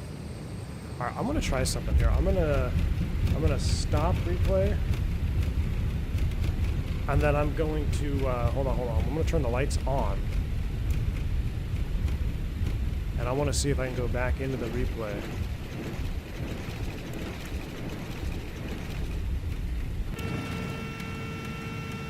Let's see. No, it turns them off. Dang it. Alright. That's fine. Guys, I'm going to move it forward just a little bit. Right there. Right there where we're going to start it. Sails coming on. I'm going to let you guys enjoy the views for the final one coming back in here. No lights, we were definitely ghost mode on that one. But guys, I hope you enjoyed today's stream. A little bit fun stream, something a little bit different here. Can't always just fly Airbus all the time, but we got to take the 146 up. You got to see something that you liked, hopefully. Hopefully you enjoyed this one. I really love flying this airplane. It's such a joy to fly. I cannot stop saying that. It's that good. So we'll probably be in it again at some point throughout the tour, but I can't think of that. It's either going to be 737 or Phoenix for the next leg. Poll will be up shortly. I hope you guys enjoy this. I hope you have a good rest of your Friday afternoon, evening, morning, wherever you may be tuning in from. And I will see you guys most likely tomorrow right back here on the V1 channel. Thank you guys for all the new members, all the new memberships, all the donations. Shout out QA Pilot came in with a massive one. Andres came in with one. Scott came in with one. Sorry if I forgot your name or if I missed it, but thank you all for every single donation and super chats. Until next time, guys, I will see you tomorrow. Stay safe, stay healthy. I'm V1. See ya.